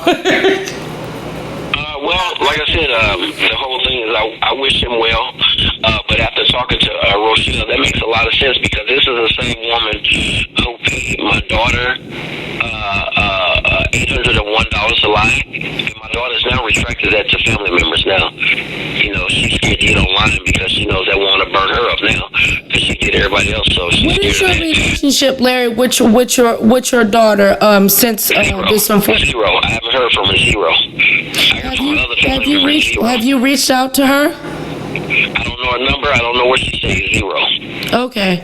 Well, we're going to continue to lift that relationship up, in prayer and for restoration. God going to work that thing out. God going to work, and I'm claiming that. And God said if 2 or more agree that God's word will be done. The Bible says that he swears that he will bless you. Ecclesiastes says triple braided cord is not easily broken. And I guarantee you that relationship will be restored. Now, I don't know how, in which shape, form, or fashion, but there will be some healing and some love in regards to that relationship. I believe it, and I rebuke Satan in the name of the Father, Son, in the name of Yahshua HaMashiach, and send it to the pits of hell where he belongs. And may no weapon formed against Larry Nelson, Rochelle, me, or anybody listening form against us shall prosper, and be binded up right now, and I spew it out of my mouth and send it to hell, and it's abolished in the name of Yahshua HaMashiach. Go ahead and continue, Auntie Rochelle. Yeah, Larry, I just want to say, baby, I believe in thy faith. Trusting and believing that God will heal, will restore y'all relationship, because it's one thing I know about parenting. Parenting is a very difficult task, and we take a lot of hits, for our children. So, baby, when your daughter come to you, just accept her for who she is and accept her for right being. It don't bring up no old stuff. Don't ask her why she did it. Let dead dogs lie. Let that go. Don't hold that against her. They tricked her, and that's what the devil do. See? Well, can I add something on to that real quick? Go ahead, Larry. Number one, and I appreciate the well wishes, the prayers, and everything. We never really had a relationship. I haven't really been around her. Well, but the thing is, but that relationship needs to happen. Let me finish, okay? I'm sorry. When she was 6 years old, okay? I've been around her twice in 20 years. I'm talking from the age of 6 to now. One, when she stayed with me for the summer for 11 days, where she made up the lie with the lady. Yes, and then number 2, when she came to visit a couple years ago, and I took a bunch of pictures. I don't have a relationship with her. So if she never talks, and I'm not trying to sound hard-hearted, so don't misquote me, but if she never talks to me, I will not lose a day of sleep. There is no bond there. There is no relationship there. There's nothing. It's just that's my daughter, and that's that. The one that lives here in my city that you've seen pictures of or whatever on my community feed, she lives here. I didn't even raise her, and she's more close to me than anything. That daughter that made the lie up, I changed her diapers. I was in the labor room when she came out of her mama. I took pictures of her head coming out. I got pictures of her popping out of the womb. Right. I was there. I changed the first diapers. I cut the umbilical cord. I was the first one to hold after the nurse wiped off and the doctor popped on the booty. I was the first one to hold her. I was there. Auntie Rochelle? But the thing is, after she did that, there is no bond. And, I wish her well, but if she never talked to me, I'm not losing no sleep. God bless her. And I don't want to sound hard-hearted. It's just that I have so much on my plate. I understand. As far as trying to make sure a roof is paid, roof is over my head, starting a business, working smarter, not harder, getting out of these factory jobs because they work your body to death. Then for me to think, man, my daughter's just going to lie on me. Oh, Jesus, what am I going to do? I'm so hurt. Well, Robbie, I'm past that stage. I wish her well, but that's life. Let me ask you this.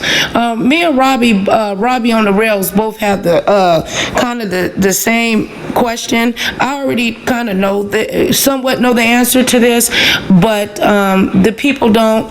Robbie asked you, some people were asking tonight why Larry is still wearing his wedding ring if he has been divorced for 6 months.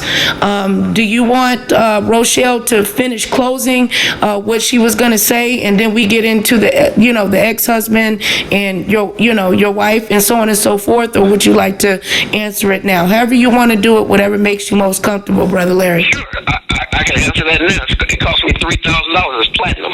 It's gold and platinum, not gold and silver. It's gold and platinum.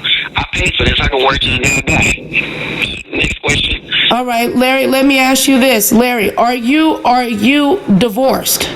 Yep. let me ask you this. Don't get mad at me. Larry, can it be looked up at the assessor's office down in Chicago that your divorce decree is filed? Nope, because I'm not from Cook County. That's Chicago. Okay, well, whatever. You know, honestly, I mean, whether you look it up or not, I'm at that point now. I don't care what nobody thinks. If they say I am, I'm not. Because you gotta realize. No, Larry, don't get upset. Let me finish. Because you talk too fast. You gotta let me jump in there sometimes. The thing is, there was a time where people said he's homosexual. Well, look at him. He looks too happy. They say he's homosexual. He's gay. No matter what you say, a person's not gonna believe. So they can believe what they want. I don't care. Well, Larry, I know they're going to believe whatever they want, but, you know, I wouldn't be right because you got on me and you told me how to, you know, brother then gave, you know, Nicole Reloaded some, taught his baby sister on how to ask questions. So don't get mad at me now. I'm coming at you with what you taught me to do. Now, Larry. Okay, Larry, when did you and your ex-wife, why did you and your ex-wife divorce? If you... Money.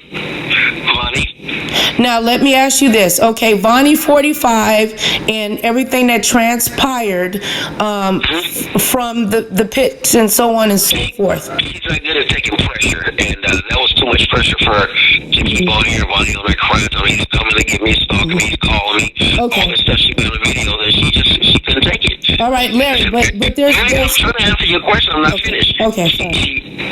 You know how bite your left toe off, you don't walk with a permanent limp. You always wanted to bite my darn toe off. You just don't want me to be able to walk. You hater. There you go. Well, the thing is, the thing is, she's wanted to take pressure. That's why I never put her on the YouTube thing. Everybody's not good with YouTube, but she just felt like that was an embarrassment to my family. Hearing this overweight, oversized, overgrown, triple-faced, Dunkin' Donut eating fat, woman sit there and dog my husband out. So she was just done with it. She said, I'm out. Okay, well, let me ask you this. You and your ex-wife are both Christian people. Now, the only way that under God's eyes and his laws, the way to get a divorce is for either the man to set the woman free, or secondly, for the woman to have the husband to have infidelity. Where there was the Vonnie Vaughn situation, basically, forgive me for saying it like this, the nail in the coffin for that, for your marriage, to get divorced. Hello? Yeah, did you hear me? No, you were fading out at the last second. Okay, what I was saying was, a lot of people are saying that what happened with the Vonnie 45 situation was not enough for two Christian people as such to get a divorce, because for a man can walk away from a marriage and God will honor that. But if a woman decides to divorce the man, there has to be infidelity. Well, I can answer that question real quick. You let me answer it? Yes. Okay, when you use the example and the illustration in the Bible, I agree with you. But everybody doesn't go to divorce counter saying, well, according to the Bible, this is why I can get divorced. Some people divorce because a man busted them out. Some divorce because a man don't pay the bills. Some divorce because a man's gay. Some divorce because a man just don't want to be a man.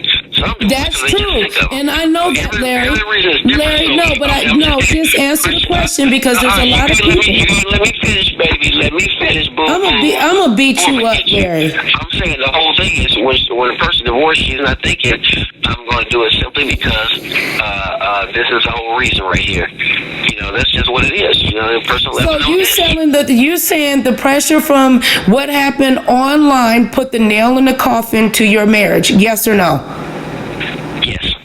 Okay, these are yes or no questions. Was there previous things in your marriage that caused the nail in the coffin to go in deeper and faster? Yes or no? No.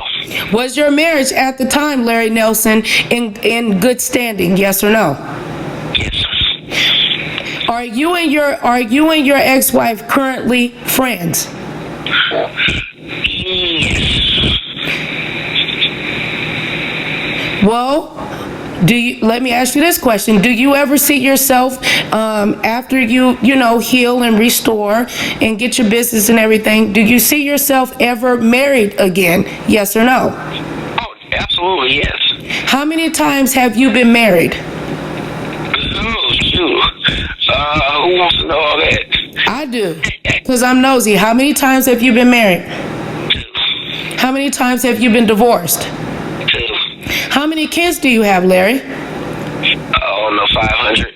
I got 600, so take off some zeros. So, okay, he got 500 and I got 600. Did you say I was a breather? A breeder, yeah. That's a lot. See, if Larry keep talking, I mess around and get pregnant. So shut up, Larry, and let Rochelle finish saying. Oh, God, I'm pregnant with 6 kids, Auntie. Hold on. Hallelujah. Oh, Lord. No, let me stop. I sound like Larry Reed and shit. Not the Larry Reed that threw Sister Rita underneath the bus and lying and shit. But anyway, go ahead, Auntie Rochelle. Auntie Rochelle got to get her rest, or she can stay on while I continue with the rest of these questions, or whatever. Yeah, y'all been broke that job. What? Broke my wrist. You broke your wrist? No, y'all broke it. Y'all broke my wrist. Oh Lord. You just gotta trust and believe, and it's life throwing some blows, period. And yes, ma'am. Amen to that. we just have to learn from them blows that life throws us. I hate to hear that about you and your wife. I really don't like stuff like that, to be honest with you. Because I think, marriage is not looked upon in today's time. I was married for 28 years before my husband passed away. So, marriage is not honored. It's just a thing, a big, expensive social gathering, and for you and your daughter. Let me say this, Larry, and I don't want you to get upset with me, because I'm really speaking from the heart, and I'm speaking out of love. But you and your daughter y'all do have a bond. Yes. Regardless if you believe it or not, it's a bond there. Now, I'm gonna tell you, like I told you exactly when he told me this story about the mother and the daughter. Because he didn't have a relationship with his children either. The one he really had to have a relationship is 10-year-old. But Larry, I wanna tell you this. I don't care what you go through with your children. That's your children. And see, I know that when we as parents, when we make mistakes, when we do things, that children and young adults do not understand, it kind of put, once they get grown and out the house, away from you, it kind of put a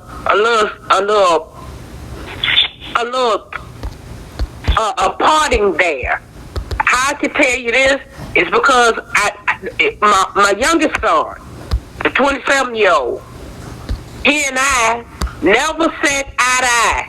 You know why, Larry? Because a lot of it was because he couldn't understand the structure. Me and his father was laying down for it. He couldn't understand the foundation we was trying to give him in case anything happened to me or his father. Now let me share something with you, Larry. He was close to his daddy, right?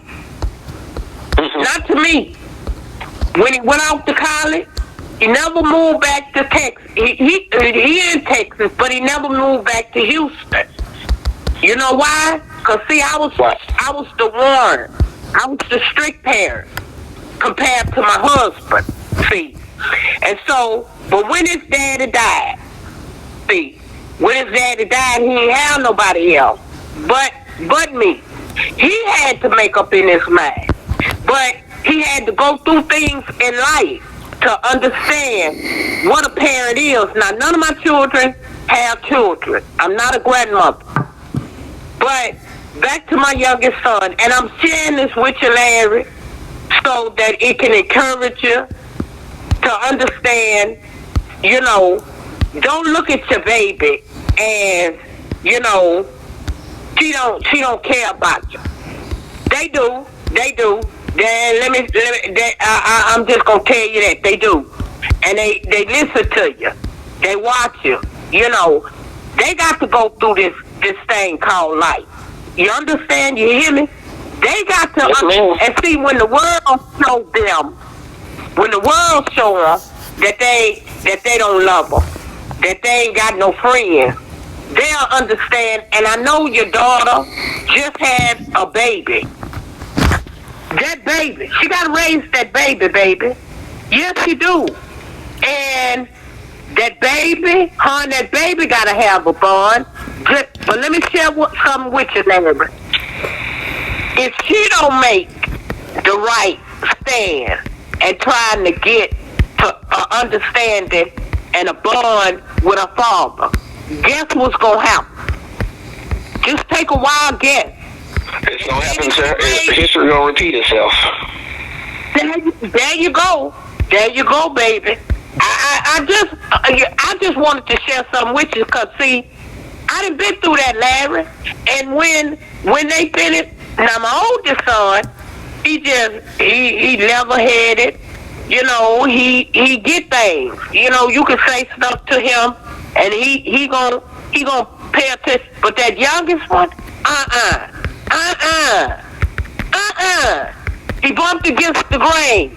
He was like when you cut that steak and you cut that beef against the grain and it's tough.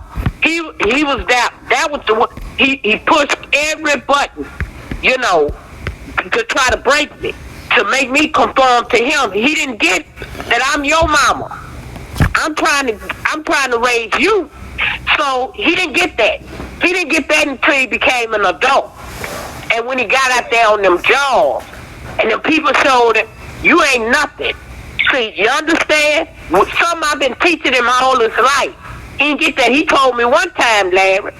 He told me one time, because you and Daddy went through that, that don't mean I'm going to go through it. You hear me? See, he told me that. See, and I can share that with you because I done been through that, baby. Let that, just sit back. Pray over that thing. Speak that, use your mouth and speak positivity. Speak life into your children. Speak healing into your situation, baby. Use that. Let it spill out your mouth. Let it come from your belly up out. Because, see, you called it. I'm Baptist. You called it. You got that word in you. You use that word to manifest blessings in your life, baby. See, God's still walking with you. Even though you done made some turns here and now, He's still with you, baby. And use that mouth to heal your family, to bring your family back together. You gotta stop now before I have to go grab the Bible, because you can turn this into a church sermon. You better watch it now. Shoot. Yeah, I don't believe in broken families. See, I don't believe in that kind of stuff. See, because I came from a broken family. Yeah, I did. I came from my mother. Let me tell you something, Larry. I buried my mother last week. You hear me? I buried my mother. I wasn't raised by my mother. I wasn't, but me and my mama still had a bond. And when I got grown, I went to find my mother. Yeah, I did. I wanted to know why she didn't want to have a relationship. Why she abandoned her children. Why she walked away from her. My mama couldn't explain that to me. She couldn't tell me. Larry, when I had my children, when I had my oldest son, I went to my mother and I forgave my mother. That's how I know how powerful forgiveness is. See, I know that because I had to forgive my mother for walking off and leaving her 6 children and never coming back to check on her children. She never came back and my mama died. She left here with that. She never talked to us about anything. She never said she was sorry. She never did. So don't you know that when I forgave her, Larry, that was it, baby. It ain't nothing. When my mama left here, that didn't bother me. You know why? Because I forgave her. You know, I let it go long time ago. And see, when you give it to God, God will fix it where it's well fixed, where you don't have to, it don't bother you, you don't think about it, it don't make you cry, it don't do none of that. You know, that's how good God is. See, and I don't like broken relationships between children and their parents. I don't like that because I've been through that. See, and I thank God that I had 2 wonderful grandparents who were amazing to me, who structured. My father was a hard worker, and he put structure in there. That's why I'm so big on education. See, I'm big on that because when you got knowledge, that's something nobody can take from you. Nobody. And when you got God, they can't take that from you either. You know, so I want you to be encouraged, baby. I want you to hold on to hope. Hold on to your faith. And those things gonna turn around. You hear me? Now you're gonna make me cry because if I keep talking about it, because it's a testimony for me and it's a testimony for you. You can't go through 9 tests without a testimony. Amen. See? And the trials and tribulations of life tests us as believers. It tests us. So you got to stand on what you believe, baby. Stand on God and stand on His promises and know that young lady, your baby, your oldest daughter, gonna turn around and come back. It might be tomorrow. It might be next week. It might be in a couple of months. You know, she gonna come to your house and ring that bell. And when she ring that bell, you hit that live button and let us all see. And you answer that with open arms. You answer it with open arms. Because see, like Larry, like I told you, there's more. You're not alone, brother. That's why I was like, you know what Larry said to me? It was so passionate, and I know Larry got a good heart. When me and Larry really first talked to each other, and and I'm trying to figure out what video it was under. I'm gonna have to ask you, Larry, which one, because I didn't want people to take the video and just listen to it and try to find ways to, to trip it up. So I didn't put tags or nothing in it, and I said whoever is meant to listen to it. But Larry said something to me. He said, "Nicole, where were you? Where were you? Why am I hearing all of this now?" And I said, "Brother, I was there, but it just fell on deaf ears." I know that Larry loves his kids. And what happened to him and what he experienced is extremely demonic. But no weapon formed against him shall prosper. Now, listen to this, Auntie. We on 2:02. We going on 2 hours. And a couple of people are saying they have to go to work. I want Larry to answer some of these questions. And I don't know if... Give me a few more questions because I got to get ready to go myself. He gotta go. So, all right, go ahead and say what you need to say, Auntie, because he got to get to going and stuff like that. I can continue. I just want you to be blessed, Larry, and I'm gonna pray for you, baby, and I'm gonna. God's got something huge for me. Anytime you have half of the internet world talking about you on the line, and I'm sitting here, and I'm gonna be honest with you, I sat there and listened to Yes, oh, you on your way to jail. Indictment. She had me so scared over a fake charge. I was looking out the door like, am I finna get arrested for real? Right. I was messed up like, what did I do? I haven't seen her in 20 years. What's going on? And then after a while, I talked to my mother. My mother said, you ain't did nothing. You get back on YouTube and do what you're doing, okay?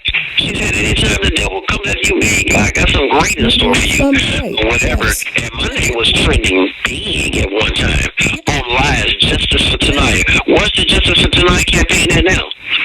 Where's it at now? Yeah. She still need justice if it's true. So where's the campaign at now? Because VS knew it was a lie. So she said, let's change the whole narrative. We got to get off that now. And she would not interview my daughter again now. Well, what the devil used for evil, God gonna turn that thing around and use it for good. You might can't see it right now, but I'm telling you, I visualized it, and I told you that when we talked. That, you know what I'm saying? Yeah. I mean, I learned that, but sometimes when you're going through it, it's one thing to minister to somebody, tell them God can do it or whatever. It's another thing when you're going through it yourself. You know, you need to minister for your own self or whatever. Well, and so I was just messed up in the head, and I'm good now. Well, you know what? Let me ask you. Let's get to these questions because we're on it's 2 hours, and you know, me and him discussed. He didn't even want to go over an hour. So let me ask you, you know, some questions. The question out. Okay. When everybody wants to know, when is the interview with the ex-husband coming? Go. Okay, the thing is, I've talked to him 5 times on the phone, and his whole thing is he's pouring out his heart to me, but he's kind of like on the question mark part as far as doing the interview, simply because she took the pictures of one of her people who followed her and sent them to her son's commanding officer in the U.S. military, and almost messed that boy's career up. Her husband, her ex-husband, should I say, he's almost at the point of retirement from the military. He doesn't want anything to jeopardize that because he says she's a demonic person who was trying to do that. She tried to do it in the past to mess up his career. And so before he does that, he wants to make sure that he's cleared of anything before he does the interview, because see, his career means more to anything to him than doing an interview about his ex-wife. But he does want the story out there. So I'm on his time limit. I'm on his time frame. When he said he's ready, I'm ready. If he's not ready, I can't make that grown man say, you're going to do a video because they called me a liar on YouTube. If he's ready, I'm ready. When he's not, I'm not ready. I can tell you everything he's told me. He told me she's demonic. He told me that he took her to New Orleans on one of his vacation times, and she was so entrenched in the French quarters where they have the voodoo places where you buy voodoo candles and dolls, that she's been stuck in that world forever. That's why you see voodoo dolls behind her in her videos. She's really deep off into that. He said she's a demon worshiper. And he knew that from the time she off into that. You know, where people go there and have fun and drink or whatever. She lives that. She lives that voodoo life. He said that the reason she left Mississippi is not because she was molested, allegedly, but she was the molestor. That's why, when, you know, that old saying, hurt people. She wants you to feel pain. She wants you to feel the pain that she's went through. So it's like this, you know what? Since everybody sent me through hell, talking about me, I want everybody else to feel hell. I'm going to talk about Larry Nelson. I'm going to talk about JWilson, Bradley, 5'8", don't gonna get raped. She said all this stuff. All these things are not true simply because she wants everybody else to feel the same pain that she felt. That's the whole thing. Well, let me ask you this, Brother Larry Nelson. Why would Robbie on the Rails would like to know why announce the interview prematurely? Well, that's what he told me. He said, excuse me, pardon me. God bless he was ready to do an interview, but he wanted to be professionally done one time only. But the thing was, he noticed how, and we were talking how she did the other lady's son in the military.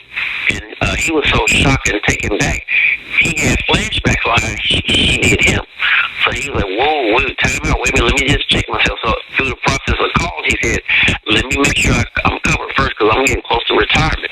I don't want her messing up my life or my career. Because see, you can get indicted or you can get accused of something 19 years and 6 months out the military, 6 months away from retirement, you don't get your retirement. Yes. So then what? This man has put too many years in just for him to satisfy somebody's ears on, let's hear about BS. You already knew he was going to say she was a demon. You already know he's going to say she was a hoe. You already know he's going to say she was a horrible mom, absentee, crazy. So really what he's going to do is just fill in everything I've already said, however you're going to hear it from a third party. No, so the thing is, he wants to make sure his stuff is covered. He wants to make sure his stuff is covered because he's not going to lose his career.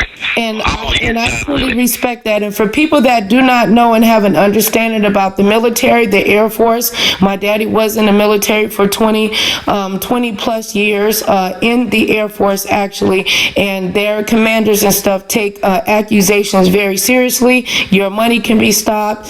You can be dishonorably discharged.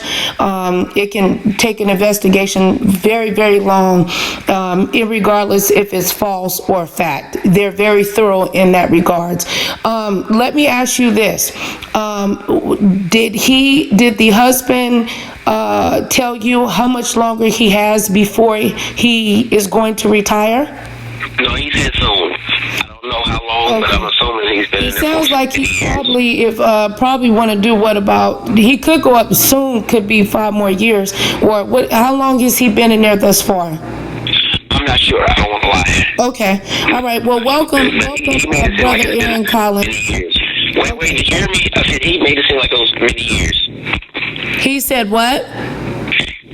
He made it seem as if it's been many years. It hasn't been 20, but it's been many years. Many years. Okay. He's supposed to retire. It could be a year. It could be 6 months. I don't know. Okay. Okay. Well, let me ask you, my brother.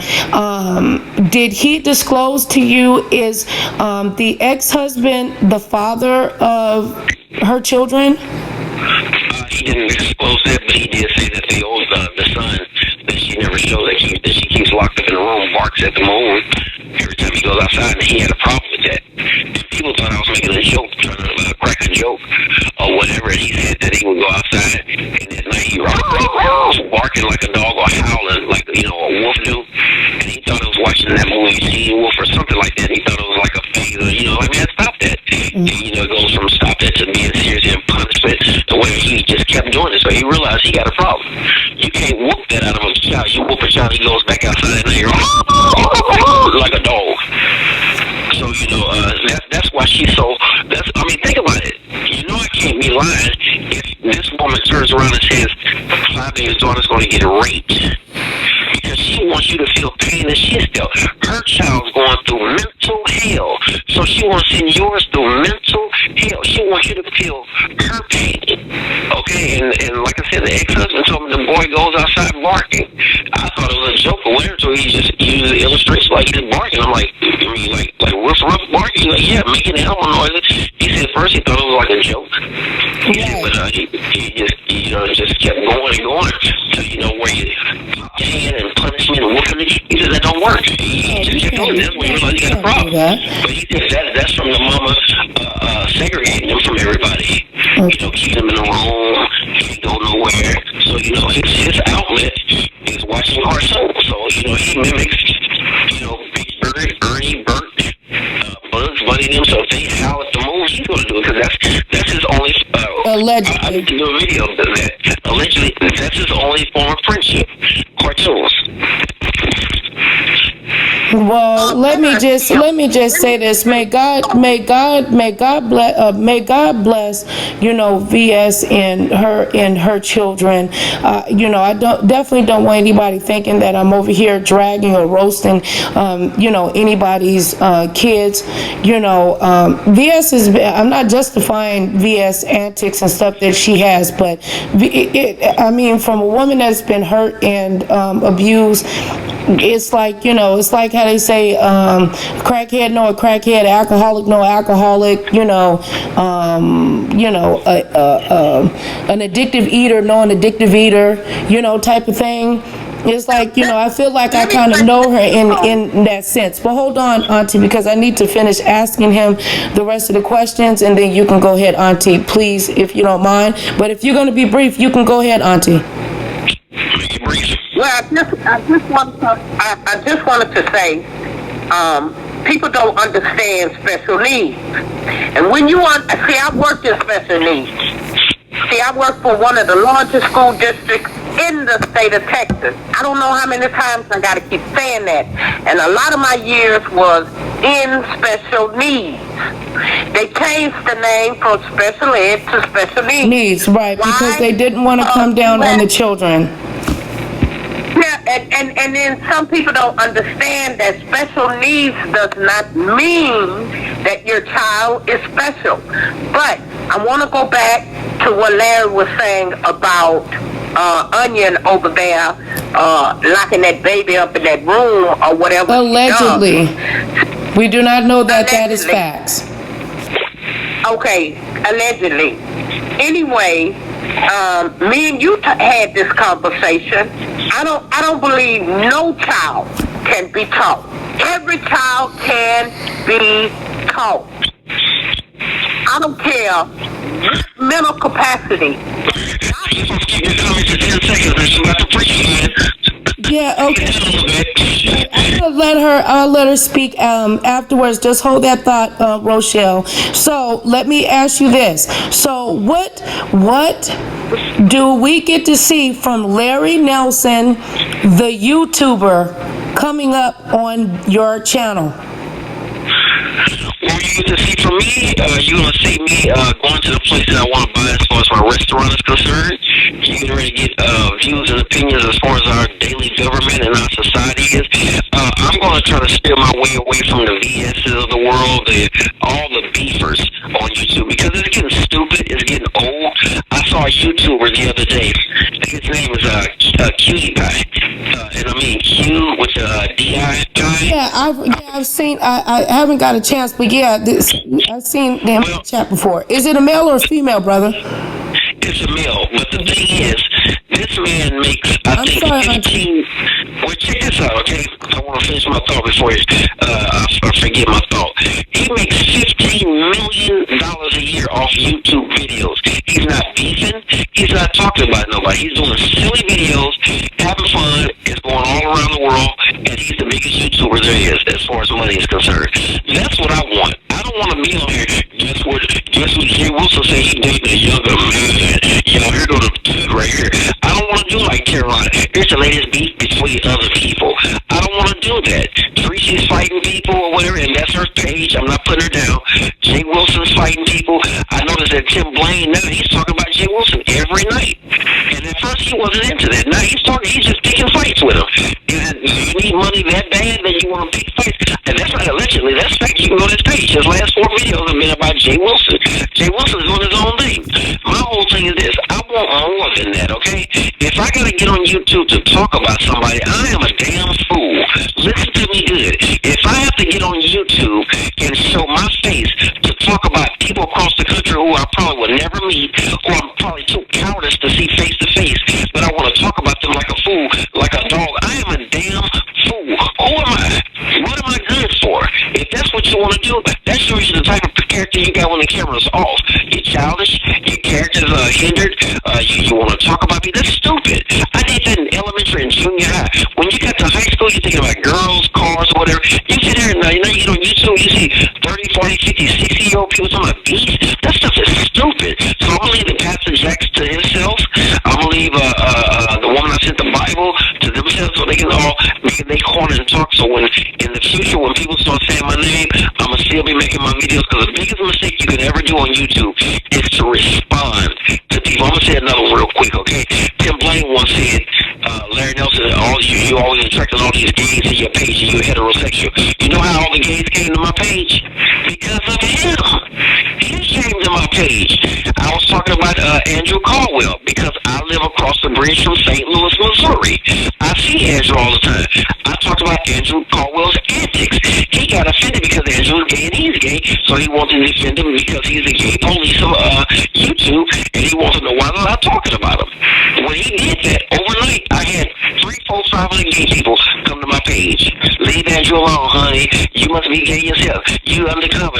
You gay hiding. This, that, and that. He sent the gays to my page. So then I started talking about, is it right or wrong to be gay in America? Is that a right now outside of God? Because I ran across to JWilson, who preaches the gospel of Jesus Christ and say he's gay. He feels he's right. I feel he's wrong. We can go all in all on that. Now, that doesn't mess up his character as a person. I think he's a nice person. I like his friendship. I don't agree with homosexuality though. So all I'm trying to say is, when you respond to people on YouTube, it opens up a can of worms. Okay, when what's his name? Jack did that. I just had to do a video response to him, but I want the world to know he's a low-class, self-righteous, vindictive bastard that I've ever met. And I'll say that to the day I die. And may God judge me for that. And I ask God to forgive me. Jack is a vindictive, low-class, unethical bastard. And you can quote me on that. That's not allegedly. That's fact from my mouth. That's a low-class bastard because I saw him as a friend. But why? Because I friendship somebody on YouTube. You can't do that with everybody. You cool, Nicole, but there's not many Nicole Reloadeds out there. A lot of people will say they're Nicole Reloaded, but they're Nicole Doodoo. They're Nicole Trash. Everybody can't be Nicole Reloaded. So the thing is, you may have people that want to have your character or your personality, but they stupid. That's why Jack was really want to be like me. Let me get a page like you and do like you or whatever. Look what he did. He started want to start a beef with JWilson. He sit up there and started lying on me. Started sending pictures saying this from Larry trying to be a mold or whatever. Get paid by a woman, and now his page is off. He's a sad person.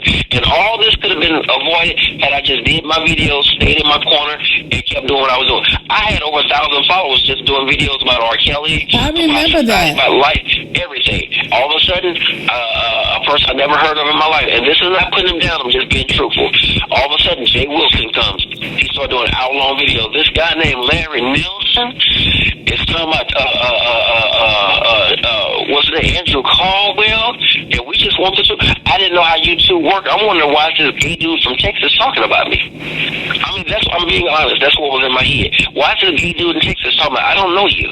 I'm talking about R. Kelly. I'm talking about Andrew Caldwell. No, I remember that. You remember, I responded. That was the worst thing I ever could have did, because all it does is open up a can of worms. Now, all of a sudden, I'm forever branded in the YouTube world of scandal. When VS, she called me one night. This is TSCC, and we're trying to, we just want to get your side of the story as far as Vonnie. She said you've been stalking her, and she was talking so sweet. I was so drained by Vonnie's lies, I sat there and talked to her, because I had nothing to hide. But I didn't know VS was the biggest scandal rambunctious slut on the face of God's great earth. So I'm talking to the demon. You can't bargain with Satan. How can you bargain with Satan and say, well, let's make a deal? You can't make a deal with Satan. She's Satan. JWilson just did a live video where he did a panel with 4 other people. He got 4 other women dressed up, and they did a live stream where all of them were acting like JWilson and other people. And they got wigs on, mustaches, or whatever. Why is she bothering me? He didn't even bother you. Because she's trying to keep content. She's trying to keep friendship. She's trying to keep that thing or whatever. She's sad. And I can't wait to contact Section 8 to let them know how much money she makes on YouTube, because she ain't supposed to make money off Section 8 money. Because if that's the case, she can pay full price rent. I promise you that. I'm a low-class dirty dog when it comes to messing up my name. Please trust me. I'll wait 9-10 months when you think I'm dead, and you look up, oh my God, there he is, y'all. Well, don't let the right hand know what the left hand doing. You're spilling too much. But see, you gotta realize I don't care now. Because see, look, she told Fabi one time, all I want you to say on YouTube is make it shake. I'm gonna send your life through hell. I've told her many times, make it shake.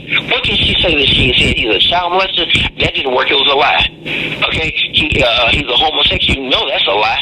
Then she wanna send pictures. Here go a bunch of naked women pictures. Okay, then what? What else can she do? My record is clean. The state's attorney already know about her. My lawyer's got a lock on all her pages. So what can she do? Zero. So if she can't do that, what can she say about me? Absolutely nothing. That's why I say make it shake. That's old. You know, and see, this is the thing. When the camera goes on, I got a life. I live a great life. Well, that's what I wanted to. That's what I wanted to discuss. I'm doing a great life or whatever. Well, that's what I wanted to discuss. When are you gonna let me finish my? Well, I want to no. You're gonna shut up because I want to know when is the barbecue sauce coming out. Well, okay, the barbecue sauce. Like I said, I gotta do one step at a time to get the building. I told you I had a specialty sauce for you, and you're gonna have to name your ribs, Nicole. You know, Nicole Reloaded. You know, ribs and some. I'll tell you on the low. Okay, that sounds good. I like that. But yeah, I'm just trying to enjoy life again, okay? Because like I said, when you get into this corner of YouTube where everybody's beefing, you know who the latest beef is, that stuff gets old. I'm better than that. I'm way better than that. You're better than that. How we gonna sit there and talk about who's fighting with who? Can't nobody. And let me ask you this one question. I'll shut up, okay? Have you ever seen anybody that's beefing on YouTube? I'm talking about all the characters. Tracy, 5A. I'm talking about the people that have been in beefs. Tracy's been in beefs. 5A's been in beefs.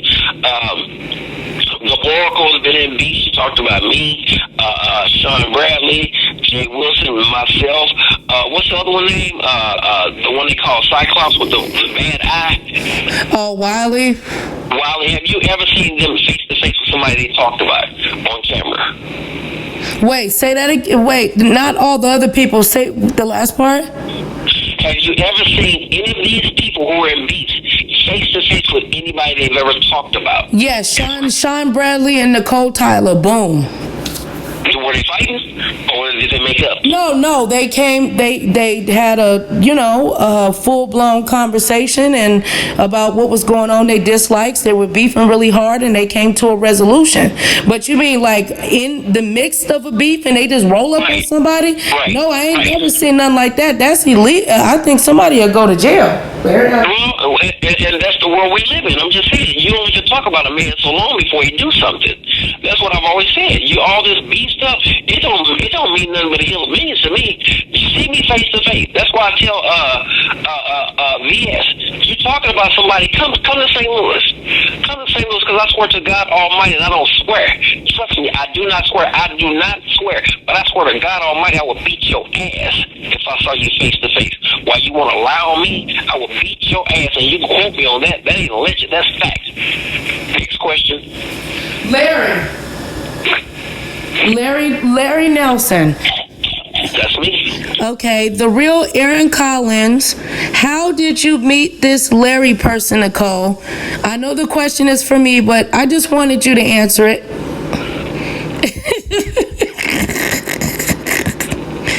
He probably can't answer it or don't remember, but no, I'm sure he does. But no, me and Larry met because we're content creators on YouTube, in this sector, and we, came across each other, and, one day we chopped it up and, spoke to each other, and, after that, pretty much the rest is history. Can I add something on to that for your viewer that just asked that question? People got to realize, because people on YouTube talk, male and female, doesn't mean it's sexual. Me and Nicole have never talked about nothing sexual. Okay, so they think that, he's a man, she's a woman, he's trying to get something. Everybody's not freaky like y'all. And when I say y'all, if it don't apply to you, don't even get offended, okay? But that's saying how if you say something to a woman, she must be trying to get something. You and I talked about content creating. We talked about you improving your page. We talked about coming out to Vegas or your state, hanging out or whatever, me, you, Jack, or whatever. That didn't have nothing to do with no sex, did it? No. But it goes to show you how you a actually person told me who doesn't that, hear your side. No, yeah. But it goes to show you, if a person don't hear your side, the first thing they're going to think is, he's trying to get some. And why is everybody's mind so polluted to think everything is sexual? Everything is not sexual, and that's the problem that we have in society. They think everything is sexual, and that's not the case. If I talk to a man, JWilson, I must be gay. If I talk to Nicole Reloaded, he must be trying to go between your legs. Everybody's not sexual. Everything does not have to be sexual, and that's the problem. If YouTube can grow up and stop thinking stupid, you can have better content on here. But all people think, he's talking to Nicole off the phone, he must be trying to get some. Come on now, grow up. That's where YouTube is at. Nobody grows up. Nobody grows up. The woman who's trying to help me get the building for my restaurant is a female. You think I'm boning her too? Come on now. A brother in my church keep on saying, I want to hang out with you one day and I'm at my house. Why do a man want to hang out with another man? Because that's what men do. And that's the sad thing is, people in YouTube need to grow up. Because it's a female does not mean he's trying to sleep with her. Okay, next question. Next question is, the people want to know, Larry Nelson, where is your book from the book challenge in regards to JWilson? JWilson has The Trap. Where is your book, Larry? You can go to my community feed and see my books. I have 3 books. One called For Virtuous Women Only. The second one is called For Virtuous Woman Only Part 2, From Dimes to Diamonds, and then the third one is called The Testimonies. So I've written 3 books. When I did the challenge, I was already done, or whatever, with the books or whatever. But when JWilson, what he did was he said, first of all, before I do the challenge with you, I want to know who's your editor, who's your publisher. So he put so many rules and regulations on what was supposed to be fun. I just said, forget it. All right. Well, then your answer is you already had 3 books. So even if y'all did the challenge, you already beat his ass anyway because you got 3 books. Go to my anybody who's listening, go to my community feed on my page, Larry Nelson, and then just hit community, and then you can scroll down and you can see the 3 books I published.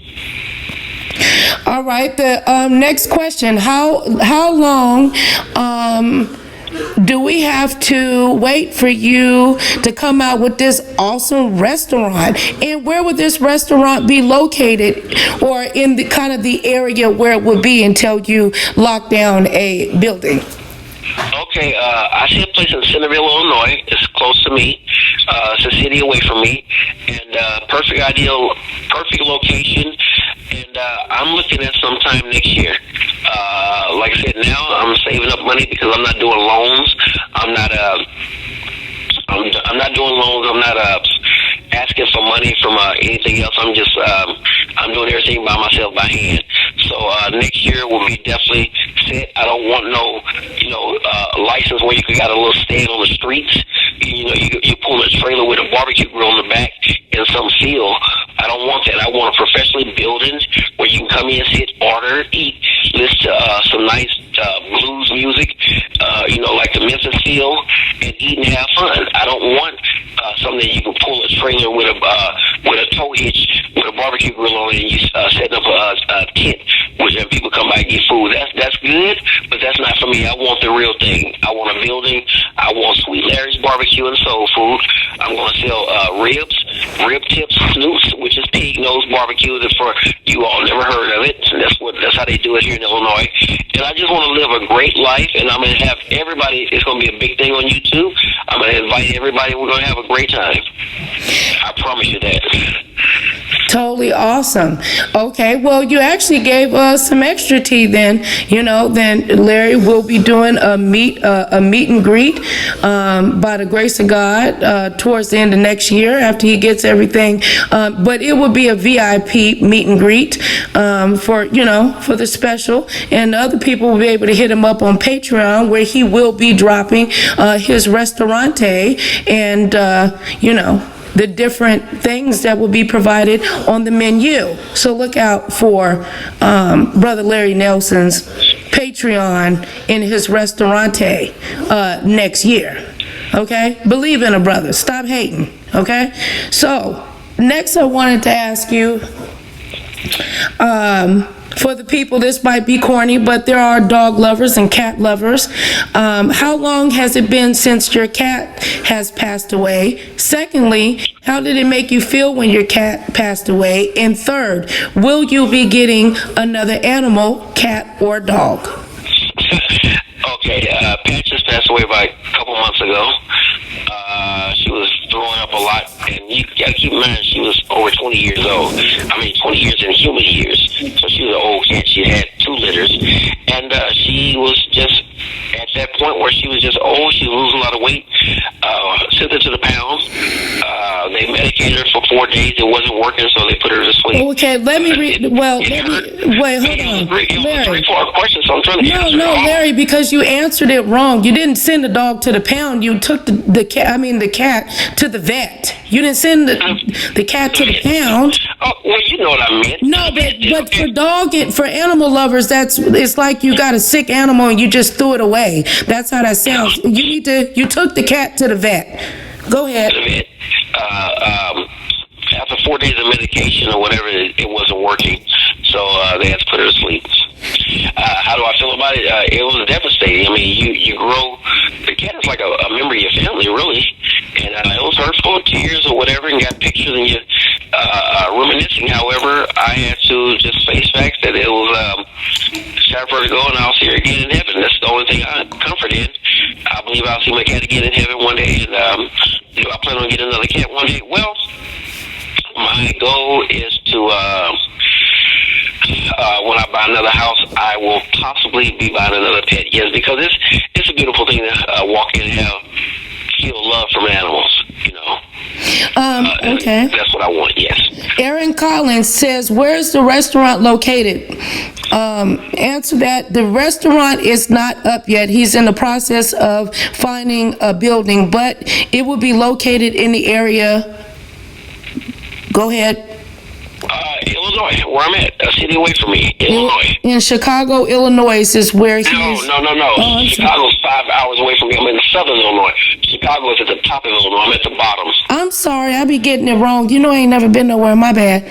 Say it again. I'm in southern Illinois. I'm across the bridge from St. Louis, Missouri. So look out, Aaron Collins. Aaron Collins says I love animals. Now, Larry Nelson, did anybody reach out to you during your mourning of the loss of your cat? No, because it wasn't that serious on my part. Play the violins and what was me. It's something that happened. I dealt with it and I move on. Well, I could have sworn I called you because I was going to get you a cat, and you told me no. Well, I'm saying, but I wasn't reaching out for pets. No, not you. I'm just saying, I know you weren't, but did anybody just, say, darn, I'm sorry for your loss about, your kitty? I know you love that cat. Yeah, I got a lot of those. Do you feel that you have a good support system on YouTube as a content creator from your subscribers? Go. Absolutely. See, the thing is, if you listen to a VS or the B thing, that's a very small percentage of YouTube. When that goes off, I got people like Nicole Relocated You, who we talk one-on-one, and it's been nothing but love. You got many emailers and people, other content creators that hit you up that may not want to voice their opinions on lives or whatever. They say, hey, I support you and I see the lives. So, the good far outweighs the bad. Absolutely. Good. I'm glad that you said that. Say that again. I said the good far outweighs the bad. Now, let me ask you this, because I've heard you say this several times. Do you believe that friendships can be created and established and can, grow and have a long-lasting relationship as a YouTube content creator? Go. Yes and no, okay? Right. The reason I say yes is because just like you, I think you're not a fair weather friend. I think you're real. And if you're not, I haven't seen that side, but that's what I see in you, and that's my opinion of you. I think that you're a cool person to talk to. You've proven yourself, because we're both content creators. It's been all professional. We joke around or whatever, but it's still friendship or whatever. And then I say no because I've realized that people who become monetized, right. And I don't want to give their names, okay? But the people that I've seen, once they became monetized, they chase after the beef. Right. They chase after the beef because they can't talk about nothing else but beef. Let me give you an example. The evangelist, all she talked about day and night was Larry Nelson. Oh, God, he sent me a ping. I'm so distraught. She said, he's coming to my house. She had a video that had 5,000, 5,000 views talking about, she's gonna wake up in the middle of the night, use the bathroom, and I'm standing there in the hallway to kill her. No, I thought that was a bunch of malarkey. I didn't believe none of that shit. Well, check this out. 5,000 views on, she's gonna wake up in the middle of the night, get up to use the bathroom, and I'm standing in the hallway. Now, she lives in a group home with 30 women, but yet I'm gonna be there getting ready to kill her. I'm like, what? Now, I'm sitting there from my house watching this, like, she lives 2.5, 3 hours away from me. What makes her think I'm finna hit the highway and see her? So when she did that, I was just messed up in the head. I'm like, oh my God, are she serious? And so she got 3,000 views. I looked at her video the other day, she had 65. You know what she's talking about? Butt banging. That's how to make some potato chips, y'all. Nobody wants to see positivity on food. They want to hear negativity on some beef. You see what I'm saying? Yeah. So you talking about beef or whatever? Yeah, let's see. Larry did what? What? Tracy did what? Five Baby who? Everybody want to hear the beef. Nobody want to hear about some positivity. So while she's talking about food and mutt banging and all this stuff and how to make chitlins clean quickly, nobody nobody watches that. I remember one time she would go live or whatever. She was at like 2,000 people watching because they want to know, did Larry come there? You got a restraining order? What happened? Oh my God, is this that? Or are you serious? Everybody wants to know what the beef was, right? Now she can't talk about me because there's nowhere to go with it now. So it's like, okay, what do I talk about? Let's talk about mukbang because she's addicted to YouTube. I got to get that money, but she can't even draw enough people to watch her to get paid. Nobody wants to hear that. Look at Tim Blaine, and he can talk about me if he sees this or whatever. He used to talk about anything that's in the government or society or latest current events. Now his last 4 or 5 videos is about JWilson. You know why? Because JWilson is trending hard now, and he knows for me to get them numbers, I got to talk about this man.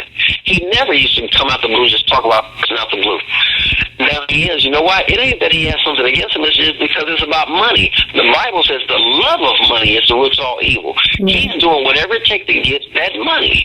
That's what it is, and people are doing it. And when you realize that, you can't get offended. I don't agree with it, but that's what they're doing. It's to me, but that's what he's doing. He wants to get the money like everybody else wants to get the money. They're all in this for money.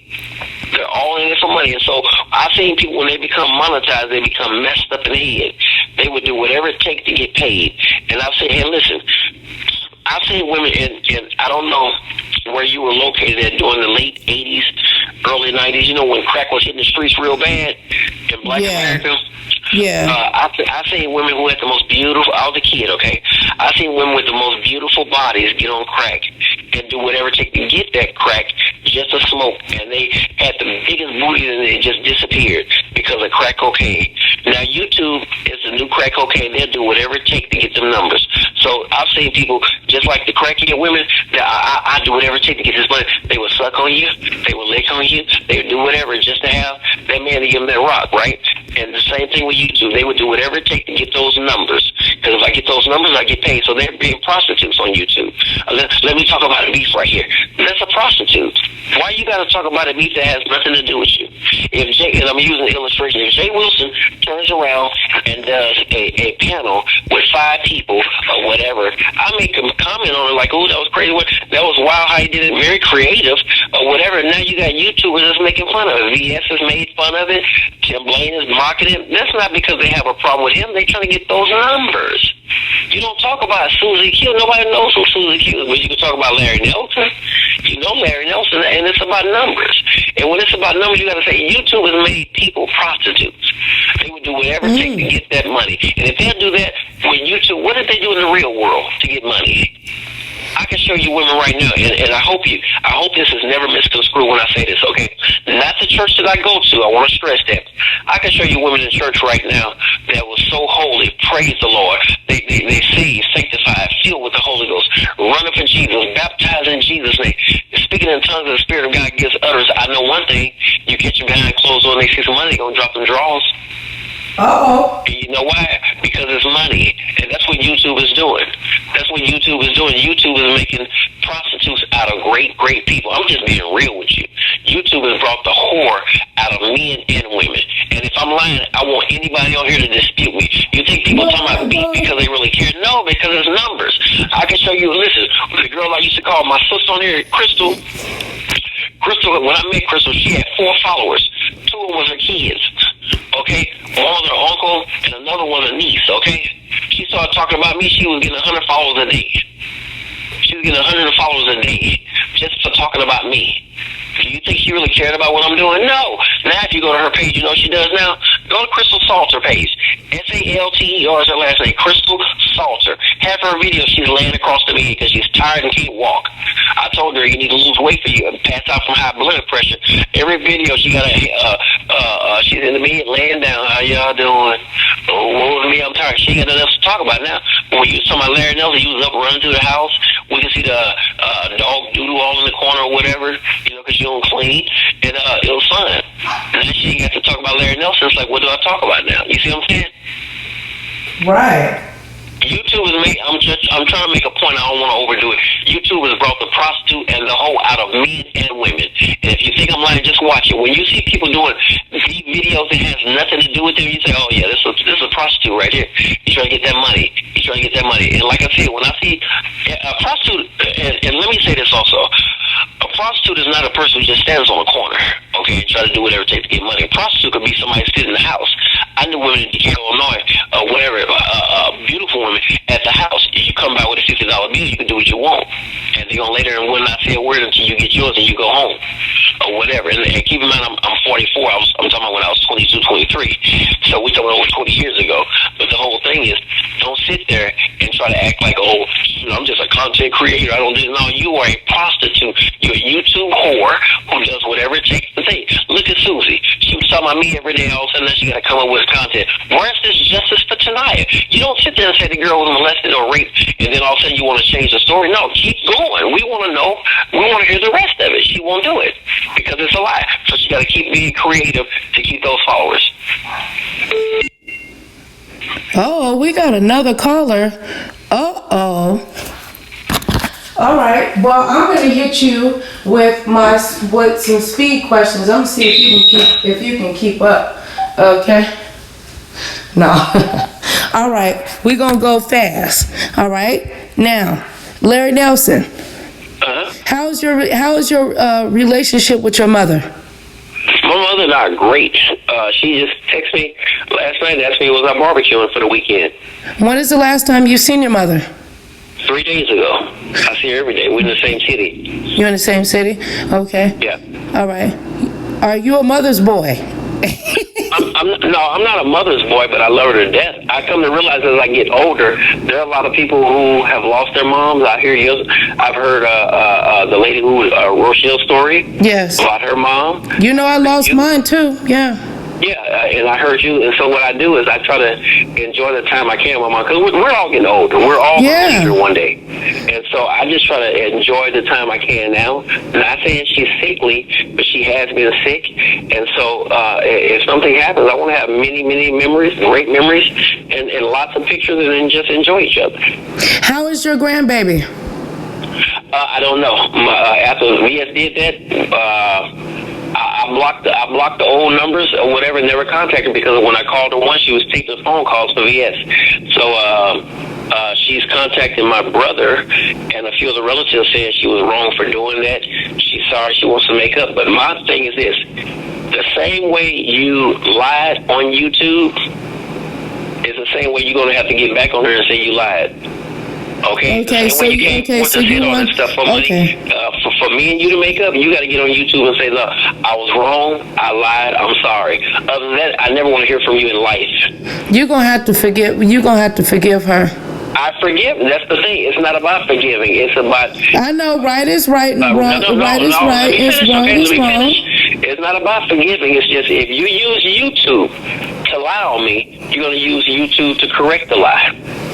She could be scared. We can have a barbecue tonight. I know, but she could be scared. Until then, there's nothing else to talk about on that. She's going to either come forth and say I was wrong or whatever on YouTube, or don't talk to me at all. She could be scared.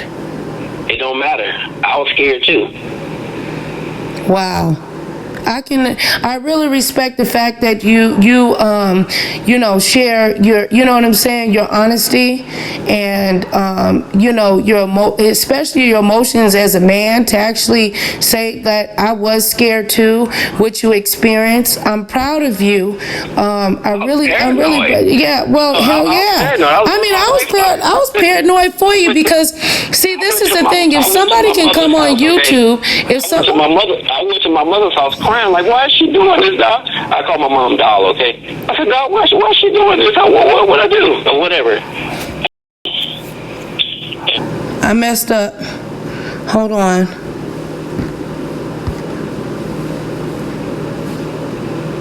Uh-oh, now it's saying 012. Can you do me a favor, Brother Larry? Can you go and see if it cut off did the video get cut off? Okay, let me check real quick.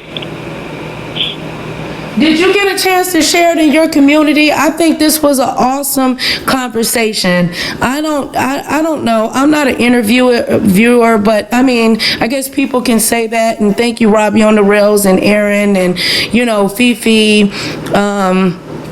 Rochelle, the stroke survivor, and everybody that came out to support and listen to us.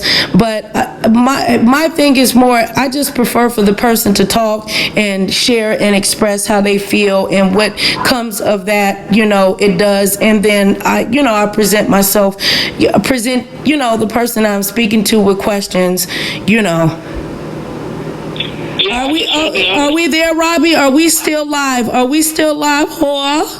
No. Are we still live? And I see that you went to, what was that, Muhammad Ali's? His grave site. That's awesome. Y'all go check out, Brother Larry Nelson. He is providing you with new content, and support this brother so he can get the numbers that he deserves. Stop supporting the unnecessary beef and all this other stuff. You know what I'm saying? Now, Larry, drop this in your community. Don't make, and actually like 7 times, I'm gonna beat your ass, Larry, now. Violence. I got you. Well, listen, I'm going to have to end this because I got a few errands to run or whatever. We can get this almost like 4 hours now. Well, you said that you didn't want it to be that long, but we didn't do the 4-hour thing, but we did 2 and some. I love you, Brother Larry. I guess the reason I went so long is because I'm passionate about a subject, especially when my name is in it. Yeah. I'm passionate about friendship, okay? Yeah. I grew up with the only child, and so when I call you a friend, I mean that for life. I'm an only child, too. Don't sit there and call yourself a pastor and send pictures to somebody that hates me about me, and then you sit in the background like, I don't know what's going on. Don't do that because I called you a friend. Now, if you just a low-class, low-key, dirty dog, then I can respect that because at least you're being real. But don't do me like that and expect me to see you as a friend. And so I'm just at that point now where it's like, if this is how it is, that's YouTube for you. But I just want to be on nothing but positive stuff from now on. Well, the thing is, it's YouTube, and we're all making, videos and so on and so forth. And unfortunately, sometimes the nature of the beast is to get caught up, in some form of mess. I do believe it's the way that we handle it and try to rectify it and squash it as soon as possible, and just provide awesome content, to the people that, support us, and be responsible for what we put out over these airwaves. So let people know how to reach out to you, Larry Nelson, and also me and Larry are going to be having, we're going to be doing, me and Larry are going to be doing more together. We're going to be talking about, shut up, Larry. We're going to be talking about voting and, the things that are positive and stuff that can make a change in the African-American community. Also, and to add on to it, I also want us to go into detail on the effects of child support in Black America. Yeah, you know what? Me and you got to talk about that. There's something that I wanted to talk to you about, in private that, we didn't, get, like, just between me and you or whatever. Okay. All right. And I want to tell you before, after we get off the phone, or, off live. So anyway, go ahead and you close it out. Thank you for checking out Nicole Reloaded, and, like, share, and all that good stuff. We're here with Larry Nelson. This is my brother, and friends can be friends on YouTube. Respect the people that you deal with. Honor those friendships and those relationships. Don't disrespect them. Thank you, everybody, for watching. If I forgot you, I never did. That's a lie. That's in your mind. I love you, and may God bless you. I love you, Larry. Go ahead. Close it out. I want to thank everybody for being patient with me in my long-winded self. I love you all. There's nothing you can do about it. Keep me in your prayers as I do the same, because I do believe in the power of prayer. And whatever you hear in the future, whether it be about me, Nicole, whether it be about yourself, whether it be about your mom, dad, your relative, or your neighbor down the street, always know there's 2 sides to every story, okay? Don't be so quick to jump to conclusions, because some people's words are powerful. There's an old saying, sticks and stones may break my bones, but words will never hurt me. That's a lie. Words can do more damage than sticks and stones. I hit you with a stick and stone, I can break a bone, but after 4 to 8 weeks, your bone heals up and goes back to normal. Words can go a lifetime.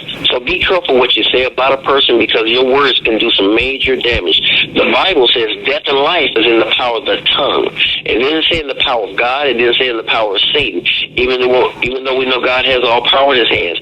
But it says death and life is in the power of the tongue. Be careful what you say, because the same words that you spew out at somebody can definitely boomerang and come back on you. I love you all. Well, I think that sums it up. Thank you. Bye-bye. Make sure you like, share, subscribe, and y'all hit each other up. Bye-bye. Peace. Okay, I gotta close it out.